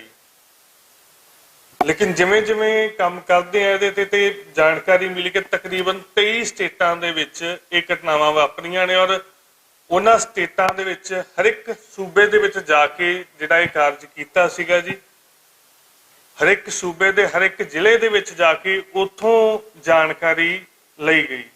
ਉੱਥੇ ਜੇਕਰ ਕੋਈ ਸਿੱਖ ਸੰਸਥਾ ਹੈ, ਜੇਕਰ ਕੋਈ ਸਾਨੂੰ ਲੋਕ ਜਾਣਦੇ ਨੇ, ਉਹਨਾਂ ਦੇ ਨਾਲ ਗੱਲਬਾਤ ਕਰਕੇ, ਜਾਂ ਜੇਕਰ ਬਹੁਤ ਸਾਰੀਆਂ ਐਸੀਆਂ ਥਾਵਾਂ ਵੀ ਹੁੰਦੀਆਂ ਨੇ ਜਿੱਥੇ ਤੁਹਾਨੂੰ ਕੋਈ ਨਹੀਂ ਜਾਣਦਾ ਹੁੰਦਾ, ਜਿਹਦੇ ਕੋਲ ਜਾ ਰਹੇ ਹੋ ਉਹਦੇ ਲਈ ਤੁਸੀਂ ਬਿਲਕੁਲ ਨਵੇਂ ਹੋ। ਇਹ ਵੀ ਹੋ ਸਕਦਾ ਕਿ ਉਹ ਤੁਹਾਡੀ ਗੱਲ ਸੁਣੇ, ਇਹ ਵੀ ਹੋ ਸਕਦਾ ਕਿ ਨਾ ਸੁਣੇ, ਕਿਉਂਕਿ ਪੰਜਾਬ ਤੋਂ ਬਾਹਰ ਦੋ ਤਰ੍ਹਾਂ ਦਾ ਮਾਹੌਲ ਹੈ। ਇੱਕ ਇਹ ਵੀ ਹੈ ਕਿ ਅਗਲਿਆਂ ਦੇ ਲਈ ਪਤਾ ਨਹੀਂ ਕੌਣ ਆਇਆ, ਕੀ ਕਰੇਗਾ ਜਾਣਕਾਰੀ ਦੇ ਲਈ, ਆਰਗੇਨਾਈਜੇਸ਼ਨਾਂ ਦਾ ਕੀ ਰੋਲ ਰਿਹਾ, ਉਹਦੇ ਸਾਰੇ ਕਰਕੇ ਇੰਨਾ ਸੌਖਾ ਨਹੀਂ ਹੁੰਦਾ। ਲੇਕਿਨ ਹਾਂ, ਜਿਹੜਾ ਜਾਣਕਾਰ ਬੰਦਾ ਜੇਕਰ ਤੁਹਾਨੂੰ ਮਿਲ ਜਾਂਦਾ ਤਾਂ ਜਾਣਕਾਰੀ ਸੌਖੀ ਮਿਲ ਜਾਂਦੀ। ਸਾਡਾ ਪੈਟਰਨ ਇਹ ਰਿਹਾ ਸੀ ਕਿ ਅਸੀਂ ਜਨਰਲੀ ਕੋਈ ਉੱਥੇ ਇਤਿਹਾਸਿਕ ਗੁਰੂ ਘਰ ਹੈਗਾ ਕਿਸੇ ਸਟੇਟ ਦਾ ਜਿਹੜਾ ਸਾਡੇ ਰੂਟ 'ਚ ਪੈਂਦਾ, ਜੋ ਰੂਟ ਅਸੀਂ ਬਣਾਉਣੇ ਸਾਂ, ਉਸ ਗੁਰੂ ਘਰ 'ਚ ਜਾ ਕੇ ਉੱਥੋਂ ਦੀ ਕਮੇਟੀ ਤੋਂ ਜਾਣਕਾਰੀ ਲੈਣ ਦੀ ਕੋਸ਼ਿਸ਼ ਕਰਦੇ ਹਾਂ, ਕਿਉਂਕਿ ਕਮੇਟੀਆਂ ਨੇ ਬਹੁਤ ਸਾਰੀਆਂ ਨੇ ਕੁਝ ਨਾ ਕੁਝ ਉਦੋਂ ਕੀਤਾ, ਚਾਹੇ ਮੁਆਵਜ਼ੇ ਦਵਾਏ, ਚਾਹੇ ਯਤਨ ਕੀਤੇ ਹੀ ਹੋਣ, ਕੁਝ ਨਾ ਕੁਝ ਜ਼ਰੂਰ ਕੀਤਾ। ਜੇਕਰ ਕਿਸੇ ਇਤਿਹਾਸਿਕ ਗੁਰਦੁਆਰੇ ਤੋਂ, ਕਿਸੇ ਮਸ਼ਹੂਰ ਗੁਰਦੁਆਰਾ ਸਾਹਿਬ ਤੋਂ ਨਹੀਂ ਜਾਣਕਾਰੀ ਮਿਲੀ, ਕਿਸੇ ਦੂਜੇ ਗੁਰਦੁਆਰਾ ਸਾਹਿਬ ਜਾਂਦੇ ਆ, ਸਿੱਖਾਂ ਦੇ ਮੁਹੱਲੇ ਚਲੇ ਜਾਂਦੇ ਆ, ਉੱਥੇ ਜਾ ਕੇ ਉਹਨਾਂ ਦੇ ਨਾਲ ਗੱਲਬਾਤ ਕਰਦੇ ਆ। ਬਹੁਤ ਸਾਰੀਆਂ ਐਸੀਆਂ ਥਾਵਾਂ ਵੀ ਨੇ। ਕੁਝ ਦਿਨ ਪਹਿਲਾਂ ਸਾਨੂੰ ਇੱਕ ਦਸਤਾਵੇਜ਼ ਮਿਲਿਆ ਕਿ 25,000 ਤੋਂ ਵੱਧ ਪਰਿਵਾਰ ਸ਼ਿਫਟ ਕੀਤਾ ਆ ਦੂਜੇ ਸੂਬਿਆਂ ਤੋਂ। ਇਹਦੇ ਕੁਝ ਦਿਨ ਪਹਿਲਾਂ ਸਾਨੂੰ ਇਹ ਚਿੱਠੀ ਮਿਲੀ ਹੈ, 25,000 ਤੋਂ ਵੱਧ ਪਰਿਵਾਰ ਜਿਹੜਾ ਉਹ ਸ਼ਿਫਟ ਕੀਤਾ ਆ। ਤਾਂ ਬਹੁਤ ਸਾਰੀਆਂ ਐਸੀਆਂ ਥਾਵਾਂ ਸੀ ਜਿੱਥੇ ਅਸੀਂ ਗਏ ਸਾਂ, ਜਿੱਥੋਂ ਲੋਕ ਸ਼ਿਫਟ ਕੀਤੇ, ਪੰਜਾਬ ਆ ਗਏ ਜਾਂ ਕਿਤੇ ਹੋਰ ਚਲੇ ਗਏ, ਜਿੱਥੋਂ ਜਾਣਕਾਰੀ ਸਿੱਖਾਂ ਤੋਂ ਤਾਂ ਨਹੀਂ ਮਿਲੀ, ਪਰ ਜਿਹੜੇ ਗੈਰ ਸਿੱਖ ਸਨ ਉਹਨਾਂ ਤੋਂ ਵੀ ਜਾਣਕਾਰੀ ਮਿਲਦੀ ਰਹੀ। ਜਾਣਕਾਰੀ ਸਰੋਤ ਕੇਵਲ ਸਿੱਖਾਂ ਤੱਕ ਸੀਮਤ ਨਹੀਂ ਰੱਖਿਆ ਸੀ, ਉੱਥੋਂ ਦੇ ਸਥਾਨਕ ਲੋਕ ਸਨ, ਚਾਹੇ ਉਹ ਹਿੰਦੂ ਸੱਜਣ ਸਨ, ਚਾਹੇ ਉਹ ਮੁਸਲਮਾਨ ਸੱਜਣ ਸਨ, ਉਹਨਾਂ ਤੋਂ ਵੀ ਜਾਣਕਾਰੀ ਲੈਣ ਦੀ ਕੋਸ਼ਿਸ਼ ਕੀਤੀ। ਜੇ ਕੋਈ ਸਰਕਾਰੀ ਗੈਰ ਸਰਕਾਰੀ ਬੰਦਾ ਵੀ ਕਿਸੇ ਤਰ੍ਹਾਂ ਦੀ ਜਾਣਕਾਰੀ ਦੇ ਸਕਦਾ ਸੀ ਤਾਂ ਉਹਦੇ ਤੱਕ ਪਹੁੰਚ ਕਰਨ ਦੀ ਕੋਸ਼ਿਸ਼ ਵੀ ਕੀਤੀ। ਆਪਾਂ ਵਿਆਪਕਤਾ ਦੀ ਗੱਲ ਕੀਤੀ ਹੈ ਕਿ ਤਕਰੀਬਨ 23 ਸਟੇਟਾਂ ਦੇ ਵਿੱਚ ਇਹ ਵਰਤਾਰਾ ਵਾਪਰਦਾ, ਔਰ ਕਿਸ ਤਰੀਕੇ ਦੇ ਨਾਲ ਵਾਪਰਦਾ, ਕਿਉਂਕਿ ਨਾ 3 ਸ਼ਬਦ ਅਸੀਂ ਜਨਰਲੀ ਇਹਦੇ 'ਚ ਸੁਣਦੇ ਹਾਂ: ਦੰਗੇ, ਕਤਲੇਆਮ ਤੇ ਨਸਲਕੁਸ਼ੀ।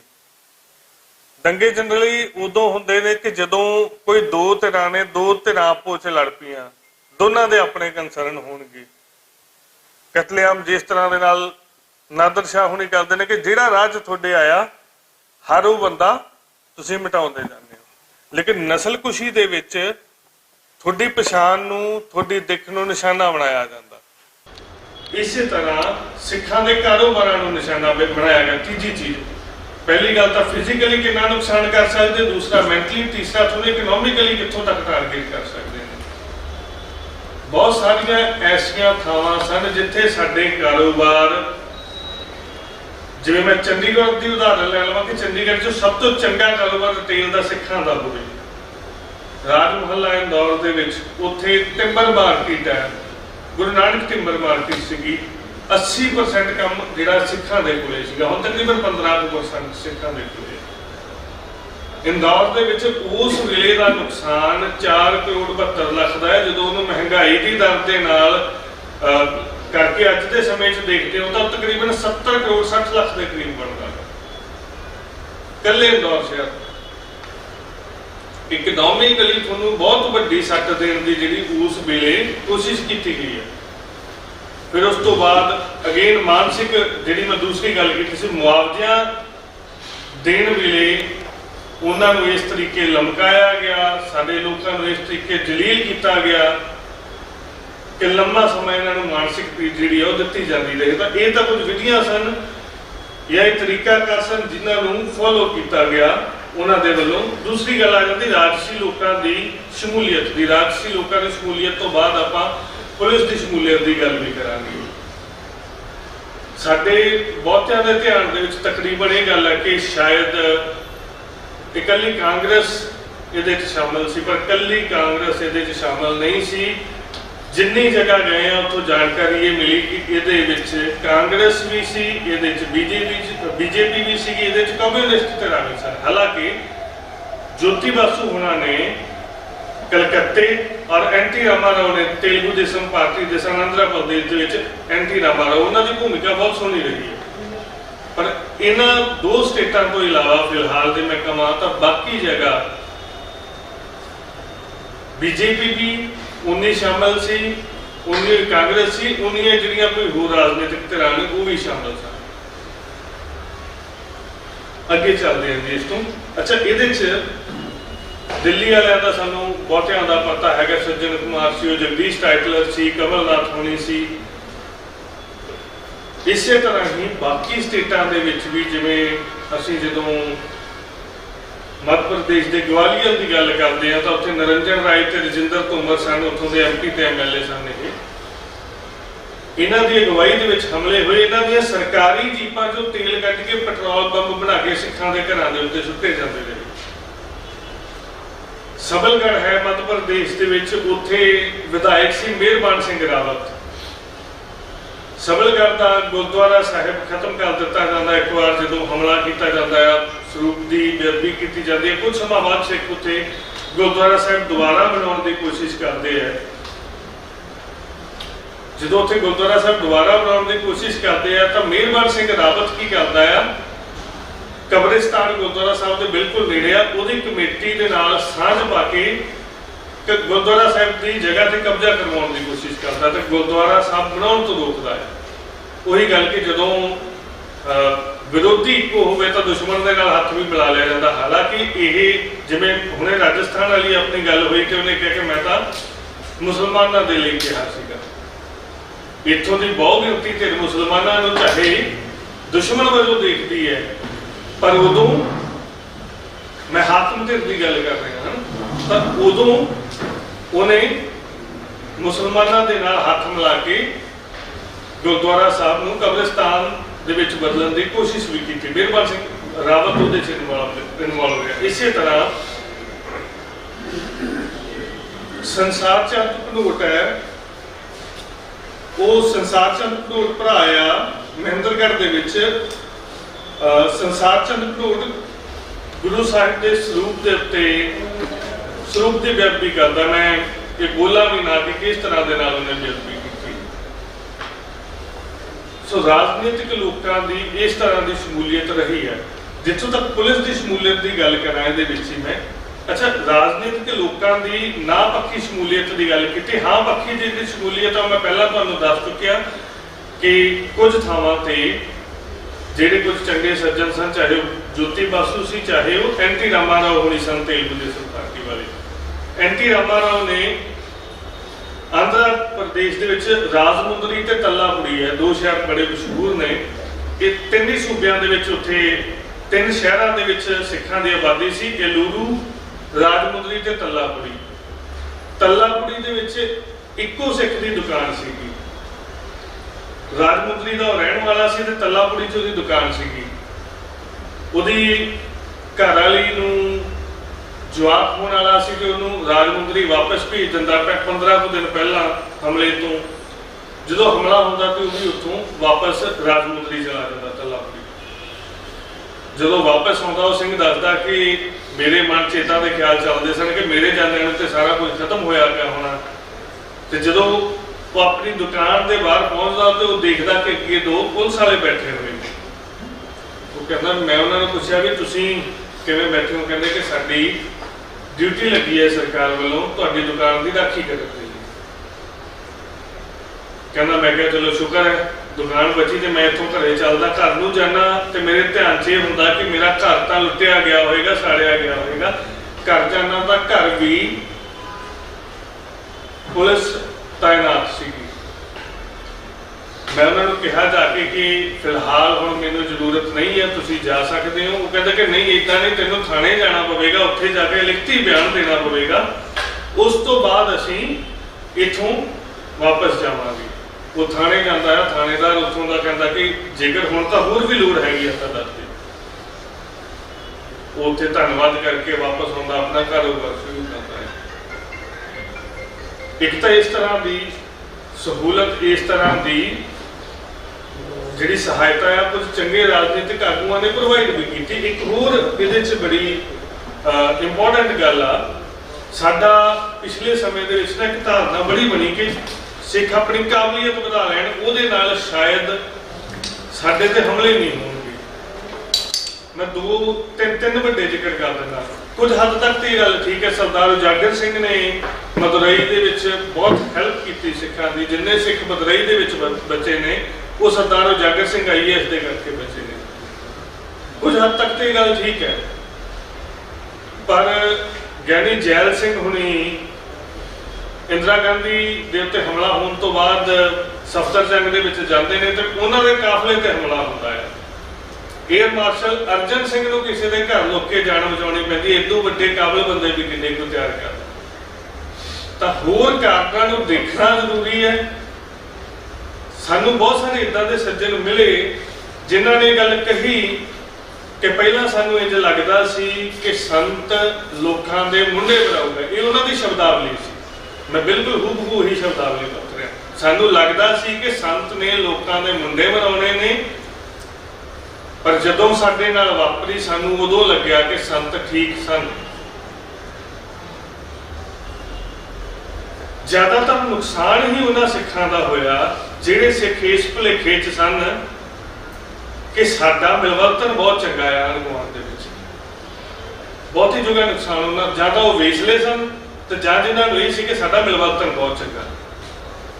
ਜਿੱਥੇ ਜਿੱਥੇ ਵੀ ਨੁਕਸਾਨ ਹੋਇਆ ਔਰ ਜਿੱਥੇ ਬਚਾਅ ਹੋਇਆ, ਮੈਂ 2-3 ਘਟਨਾਵਾਂ ਤੁਹਾਨੂੰ ਦੱਸਦਾ ਆ। ਜਿਵੇਂ ਹੈਦਰਾਬਾਦ ਦੇ ਵਿੱਚ ਸਿੱਖਾਂ ਨੂੰ ਪਤਾ ਲੱਗਿਆ ਕਿ ਇੱਕ ਸ਼ਾਂਤੀ ਮਾਰਚ ਕੱਢਿਆ ਜਾਣਾ ਤੇ ਸ਼ਾਂਤੀ ਮਾਰਚ ਦਾ ਰੂਟ ਗੁਰਦੁਆਰਾ ਸਾਹਿਬ ਅਤੇ ਗੁਰਦੁਆਰਾ ਸਾਹਿਬ ਦੇ ਬਾਹਰ ਅਰਦਾਸ ਕਰਨੀ ਆ। ਉਹਨਾਂ ਨੇ ਇੰਦਰਾ ਦੀ ਦੇ ਨਿਮਿਤ ਅਰਦਾਸ ਕਰਨ ਦਾ ਸਰਕਾਰ ਨੇ ਪਲਾਨ ਰੱਖਿਆ ਹੈ। ਸਿੱਖ DC ਦੇ ਕੋਲੇ ਜਾਂਦੇ ਨੇ ਵੀ ਇਹ ਹੋਣਾ ਨਹੀਂ ਚਾਹੀਦਾ। DC ਕਹਿੰਦਾ ਵੀ ਇਹ ਤਾਂ ਹੋਊਗਾ, ਤੁਸੀਂ ਰੋਕ ਲਓ। ਜੇ ਰੋਕਦਾ ਤਾਂ ਕਹਿੰਦੇ ਵੀ ਠੀਕ ਆ, ਅਸੀਂ ਰੋਕ ਲੈਂਦੇ ਹਾਂ। ਗੁਰਦੁਆਰਾ ਸਾਹਿਬ ਦੇ ਵਿੱਚ ਸਿੱਖ ਇਕੱਤਰ ਹੁੰਦੇ ਨੇ, ਸ਼ਸਤਰਾਂ ਦੇ ਨਾਲ ਇਕੱਤਰ ਹੁੰਦੇ ਨੇ।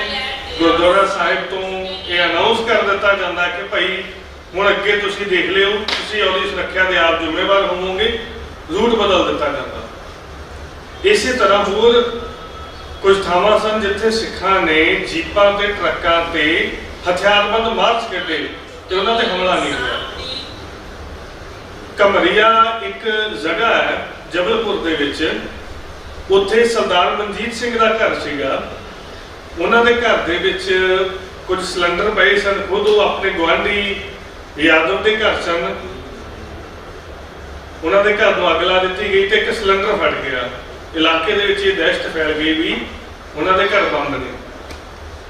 ਅਸਲ 'ਚ ਉਹਨਾਂ ਦਾ ਕੰਮ ਜਿਹੜਾ ਆ ਉਹ ਸੀਗਾ ਪਹਾੜ ਤੋੜ ਕੇ ਉੱਥੇ ਡਾਇਨਾਮਾਈਟ ਵਗੈਰਾ ਦਾ ਕੰਮ ਸੀ ਉਹਨਾਂ ਦਾ। ਅੱਛਾ, ਇੱਕ ਤਾਂ ਉਹ ਉੱਥੇ ਅਫਵਾਹ ਫੈਲਦੀ ਹੈ ਲੋਕਾਂ ਦੇ ਵਿੱਚ। ਇਸੇ ਤਰ੍ਹਾਂ ਹੀ ਉੱਥੇ ਇੱਕ ਪ੍ਰੇਮ ਨਗਰ ਹੈ, ਉੱਥੇ ਸਰਦਾਰ ਪ੍ਰੀਤਮ ਸਿੰਘ ਰਹਿੰਦੇ ਨੇ ਤੇ ਪ੍ਰੀਤਮ ਸਿੰਘ ਹੁਣੀ ਖੇਤਾਂ ਦੇ ਵਿੱਚ ਘਰ ਤੋਂ ਗੁਰਦੁਆਰਾ ਸਾਹਿਬ ਵੱਲ ਜਾਂਦੇ ਨੇ। ਖੇਤਾਂ 'ਚ ਉਹਨਾਂ ਦਾ ਘਰ ਸੀਗਾ। ਗੁਰਦੁਆਰਾ ਸਾਹਿਬ ਜਦ ਜਾਣ ਲੱਗਦੇ ਨੇ ਤਾਂ ਮਾਂ ਕਹਿੰਦੀ ਹੈ ਕਿ ਪ੍ਰੀਤਮ ਸਿੰਘ ਤੇਰੇ ਵਰਗੇ ਕਈ ਉੱਥੇ ਬੈਠੇ ਹੋਣਗੇ ਜਾਂ ਛੋਟੇ ਬੱਚੇ ਹੋਣਗੇ ਜਿਹੜੇ ਭੁੱਖੇ ਹੋਣਗੇ, ਘਰੇ ਕੋਈ ਸੀਤਾਫਲ ਲੱਗੇ ਨੇ, ਮੈਂ ਤੈਨੂੰ ਦੇਣੀ ਹੈ ਤੇ ਤੂੰ ਲੈ ਜਾ, ਉਹਨਾਂ ਨੂੰ ਖਵਾ ਦੇ। ਉਹ ਸੀਤਾਫਲ ਤੋੜਦੀ ਹੈ, ਲਿਫਾਫੇ ਦੇ ਵਿੱਚ ਅਖਬਾਰਾਂ ਦੇ ਵਿੱਚ ਲਪੇਟ ਕੇ ਇੱਕ ਲਿਫਾਫੇ 'ਚ ਪਾ ਦਿੰਦੀ ਹੈ। ਜਾਂਦਿਆਂ ਉਹਨੂੰ ਕੁਝ ਉਹਦੇ ਸੱਜਣ ਜਿਹੜੇ ਜਾਣਕਾਰ ਨੇ ਉਹ ਆਖਦੇ ਨੇ ਕਿ ਪ੍ਰੀਤਮ ਸਿੰਘ ਤੂੰ ਰਹਿਣ ਦੇ, ਅੱਗੇ ਹਾਲਾਤ ਠੀਕ ਨਹੀਂ। ਕਹਿੰਦਾ ਮੈਂ ਜਾਵਾਂਗਾ, ਗੁਰਦੁਆਰਾ ਸਾਹਿਬ ਜਾਣਾ, ਉੱਥੇ ਕੋਈ ਅਣਸੁਖਾਵੀ ਘਟਨਾ ਨਾ ਵਾਪਰੇ। 3 ਵਾਰ ਉਹਨੂੰ ਭੀੜ ਪੈਂਦੀ ਹੈ ਤੇ ਸੀਤਾਫਲ ਦਾ ਜਿਹੜੀ ਸ਼ਕਲ ਹੁੰਦੀ ਹੈ ਥੋੜੀ ਜਿਹੀ ਹੈਂਡ ਗ੍ਰੇਨੇਡ ਦੇ ਨਾਲ ਮਿਲਦੀ ਹੁੰਦੀ ਹੈ। ਸੀਤਾਫਲ ਬਾਹਰ ਕੱਢਦਾ, ਕਹਿੰਦਾ ਕਿ ਮੈਂ ਤੁਹਾਡੇ ਤੇ ਬੰਬ ਸੁੱਟ ਦਿਆਂਗਾ ਜੇਕਰ ਤੁਸੀਂ ਅੱਗੇ ਵਧੇ ਤਾਂ। 3 ਵਾਰ ਉਹ 2-2, 250-250 ਬੰਦਿਆਂ ਦੀ ਭੀੜ ਨੂੰ ਸੀਤਾਫਲ ਦੇ ਨਾਲ ਭਜਾਉਂਦਾ ਹੈ। ਗੁਰਦੁਆਰਾ ਸਾਹਿਬ ਪਹੁੰਚਦੇ ਨੇ। ਪ੍ਰੀਤਮ ਸਿੰਘ ਹੁਣਾਂ ਨੂੰ ਗ੍ਰੰਥੀ ਸਿੰਘ ਆਪਣੀ ਬੰਦੂਕ ਦਿੰਦਾ। ਪ੍ਰੀਤਮ ਸਿੰਘ ਹੋਰਾਂ ਦੀ ਜੀਪ ਤੇ ਇਲਾਕੇ ਦੇ ਬਾਕੀ ਸਿੱਖਾਂ ਨੂੰ ਉਸ ਗੁਰਦੁਆਰਾ ਸਾਹਿਬ ਦੇ ਵਿੱਚ ਲਿਆਉਣ ਦਾ ਯਤਨ ਕਰਦੇ ਆ, ਜਿੰਨੇ ਵੀ ਉੱਥੇ ਹੋਰ ਸਿੱਖ ਸਨ। ਕਾਫੀ ਸਿੱਖਾਂ ਨੂੰ ਗੁਰਦੁਆਰਾ ਸਾਹਿਬ ਲਿਆਇਆ ਜਾਂਦਾ। ਪਤਾ ਲੱਗਦਾ ਕਿ ਇੱਕ ਸਿੱਖ ਦਾ ਟਰੱਕ ਨੁਕਸਾਨਿਆ ਗਿਆ। ਹੁਣ ਉੱਥੇ ਇਹ ਸੀ ਕਿ ਕੀ ਪਤਾ ਕਿੰਨੇ ਦਿਨ ਲੱਗਣਗੇ ਇਸ ਕੰਮ ਨੂੰ। ਆਪਾਂ ਕਿਉਂ ਨਾ ਉਸ ਟਰੱਕ ਨੂੰ ਰਿਪੇਅਰ ਕਰ ਲਈਏ।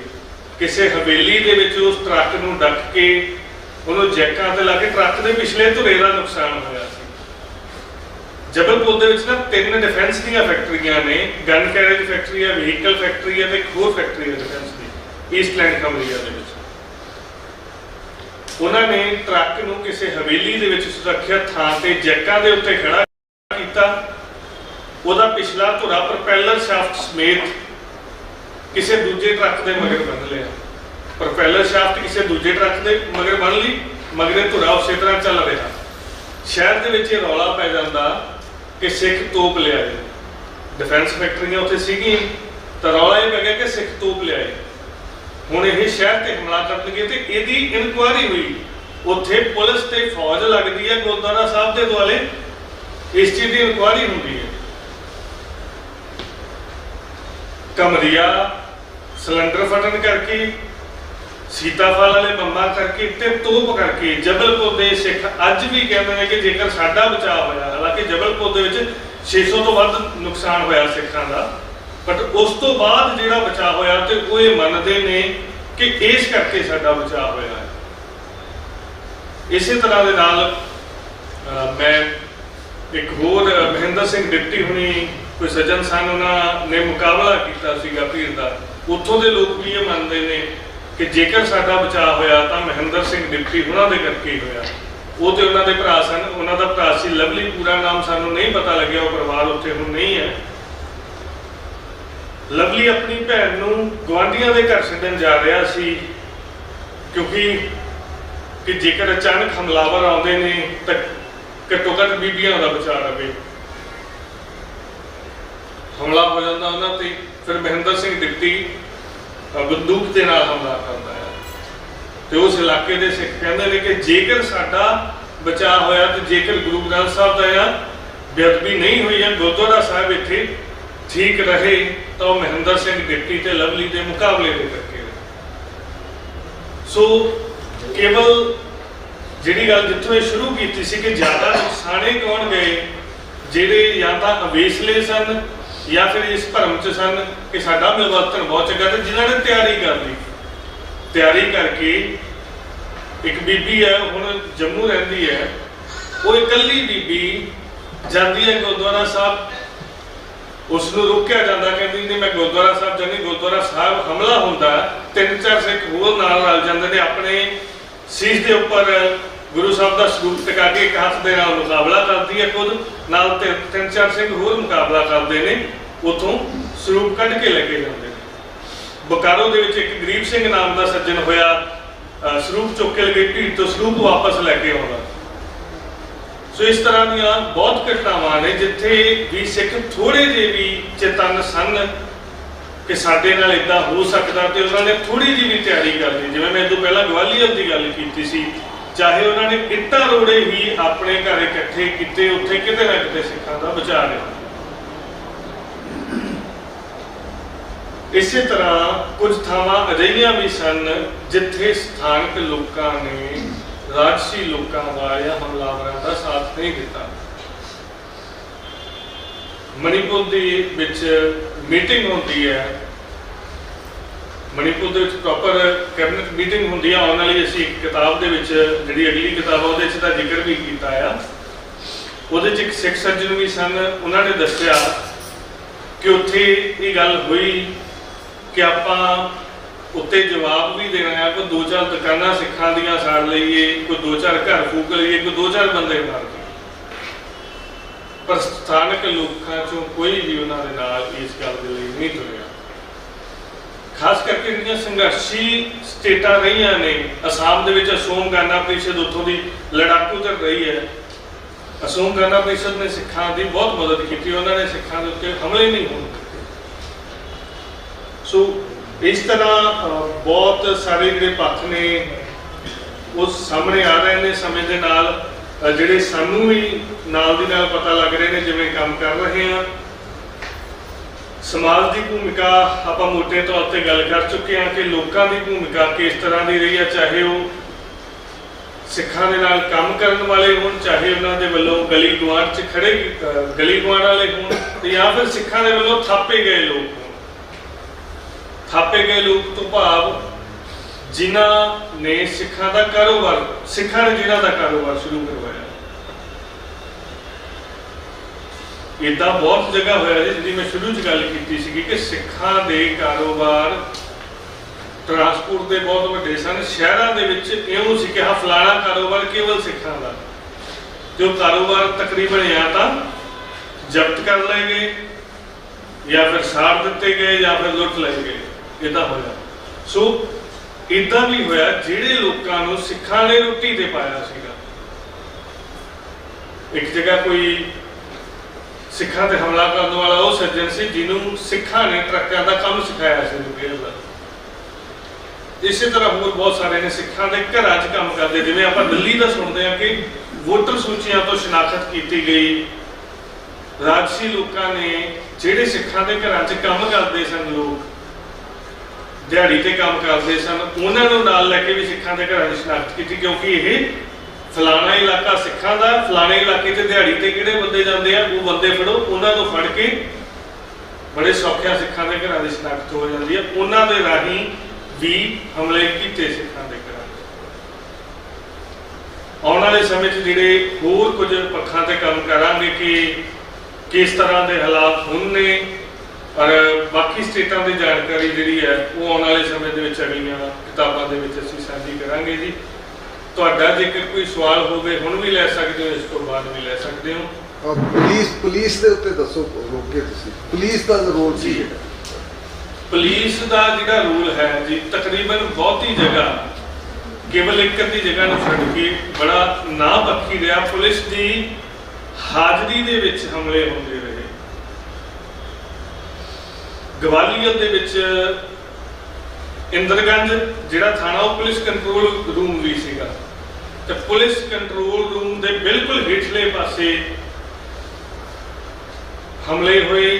ਜਿੱਥੇ ਵੀ ਥਾਣਾ ਆ, ਥਾਣੇ ਤੋਂ ਚਾਹੇ 100 ਫੁੱਟ ਦੂਰ ਵੀ ਕੋਈ ਦੁਕਾਨ ਹੈ ਸਿੱਖਾਂ ਦੀ, ਉੱਥੇ ਵੀ ਹਮਲੇ ਹੋਏ ਨੇ। ਈਵਨ ਉੱਥੇ ਲਾਅ ਦੀ ਇੱਕ ਦੁਕਾਨ ਸੀਗੀ ਬਿਲਕੁਲ ਨੇੜੇ ਥਾਣੇ ਦੇ ਬਿਲਕੁਲ ਨਾਲ, ਪਰ ਇੱਕ ਨਹੀਂ, ਚਾਹੇ ਦਾਲ ਬਾਜ਼ਾਰ ਲਾ ਲਓ, ਚਾਹੇ ਤੁਸੀਂ ਚਾਹੇ ਦਾਲ ਬਾਜ਼ਾਰ ਹੈ, ਚਾਹੇ ਇੰਦਰਗੰਜ ਆ, ਚਾਹੇ ਸ਼ਿੰਦੇ ਦੀ ਛਾਉਣੀ ਦਾ ਇਲਾਕਾ ਸੀ, ਚਾਹੇ ਫੂਲਬਾਗ ਦਾ ਇਲਾਕਾ ਸੀ, ਜਿੰਨੇ ਵੀ ਸੀ ਸਾਰੀ ਜਗ੍ਹਾ। ਅੱਛਾ, ਲੋਕ ਜਦੋਂ ਪੁਲਿਸ ਦੇ ਕੋਲੇ ਗਏ, ਸਾਨੂੰ ਇੱਕ ਸੱਜਣ ਮਿਲੇ, ਕੋਈ ਪੱਤਰਕਾਰ ਸੱਜਣ ਸਨ।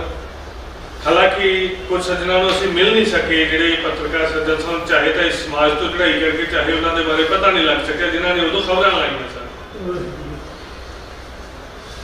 ਉਹ ਦੱਸਦੇ ਨੇ ਕਿ ਨੌਜਵਾਨ ਨਗਰੂਟ, ਮੈਂ ਜਿਵੇਂ ਗਵਾਲੀਅਰ ਦੀ ਗੱਲ ਕਰਾਂ, ਉੱਥੇ ਨੌਜਵਾਨ ਜਿਹੜੇ ਨਗਰੂਟ ਮੁੰਡੇ ਲਾਏ, ਉਹਨਾਂ ਨੇ ਉਦੋਂ ਡਿਪਿਊਟ ਕੀਤੇ।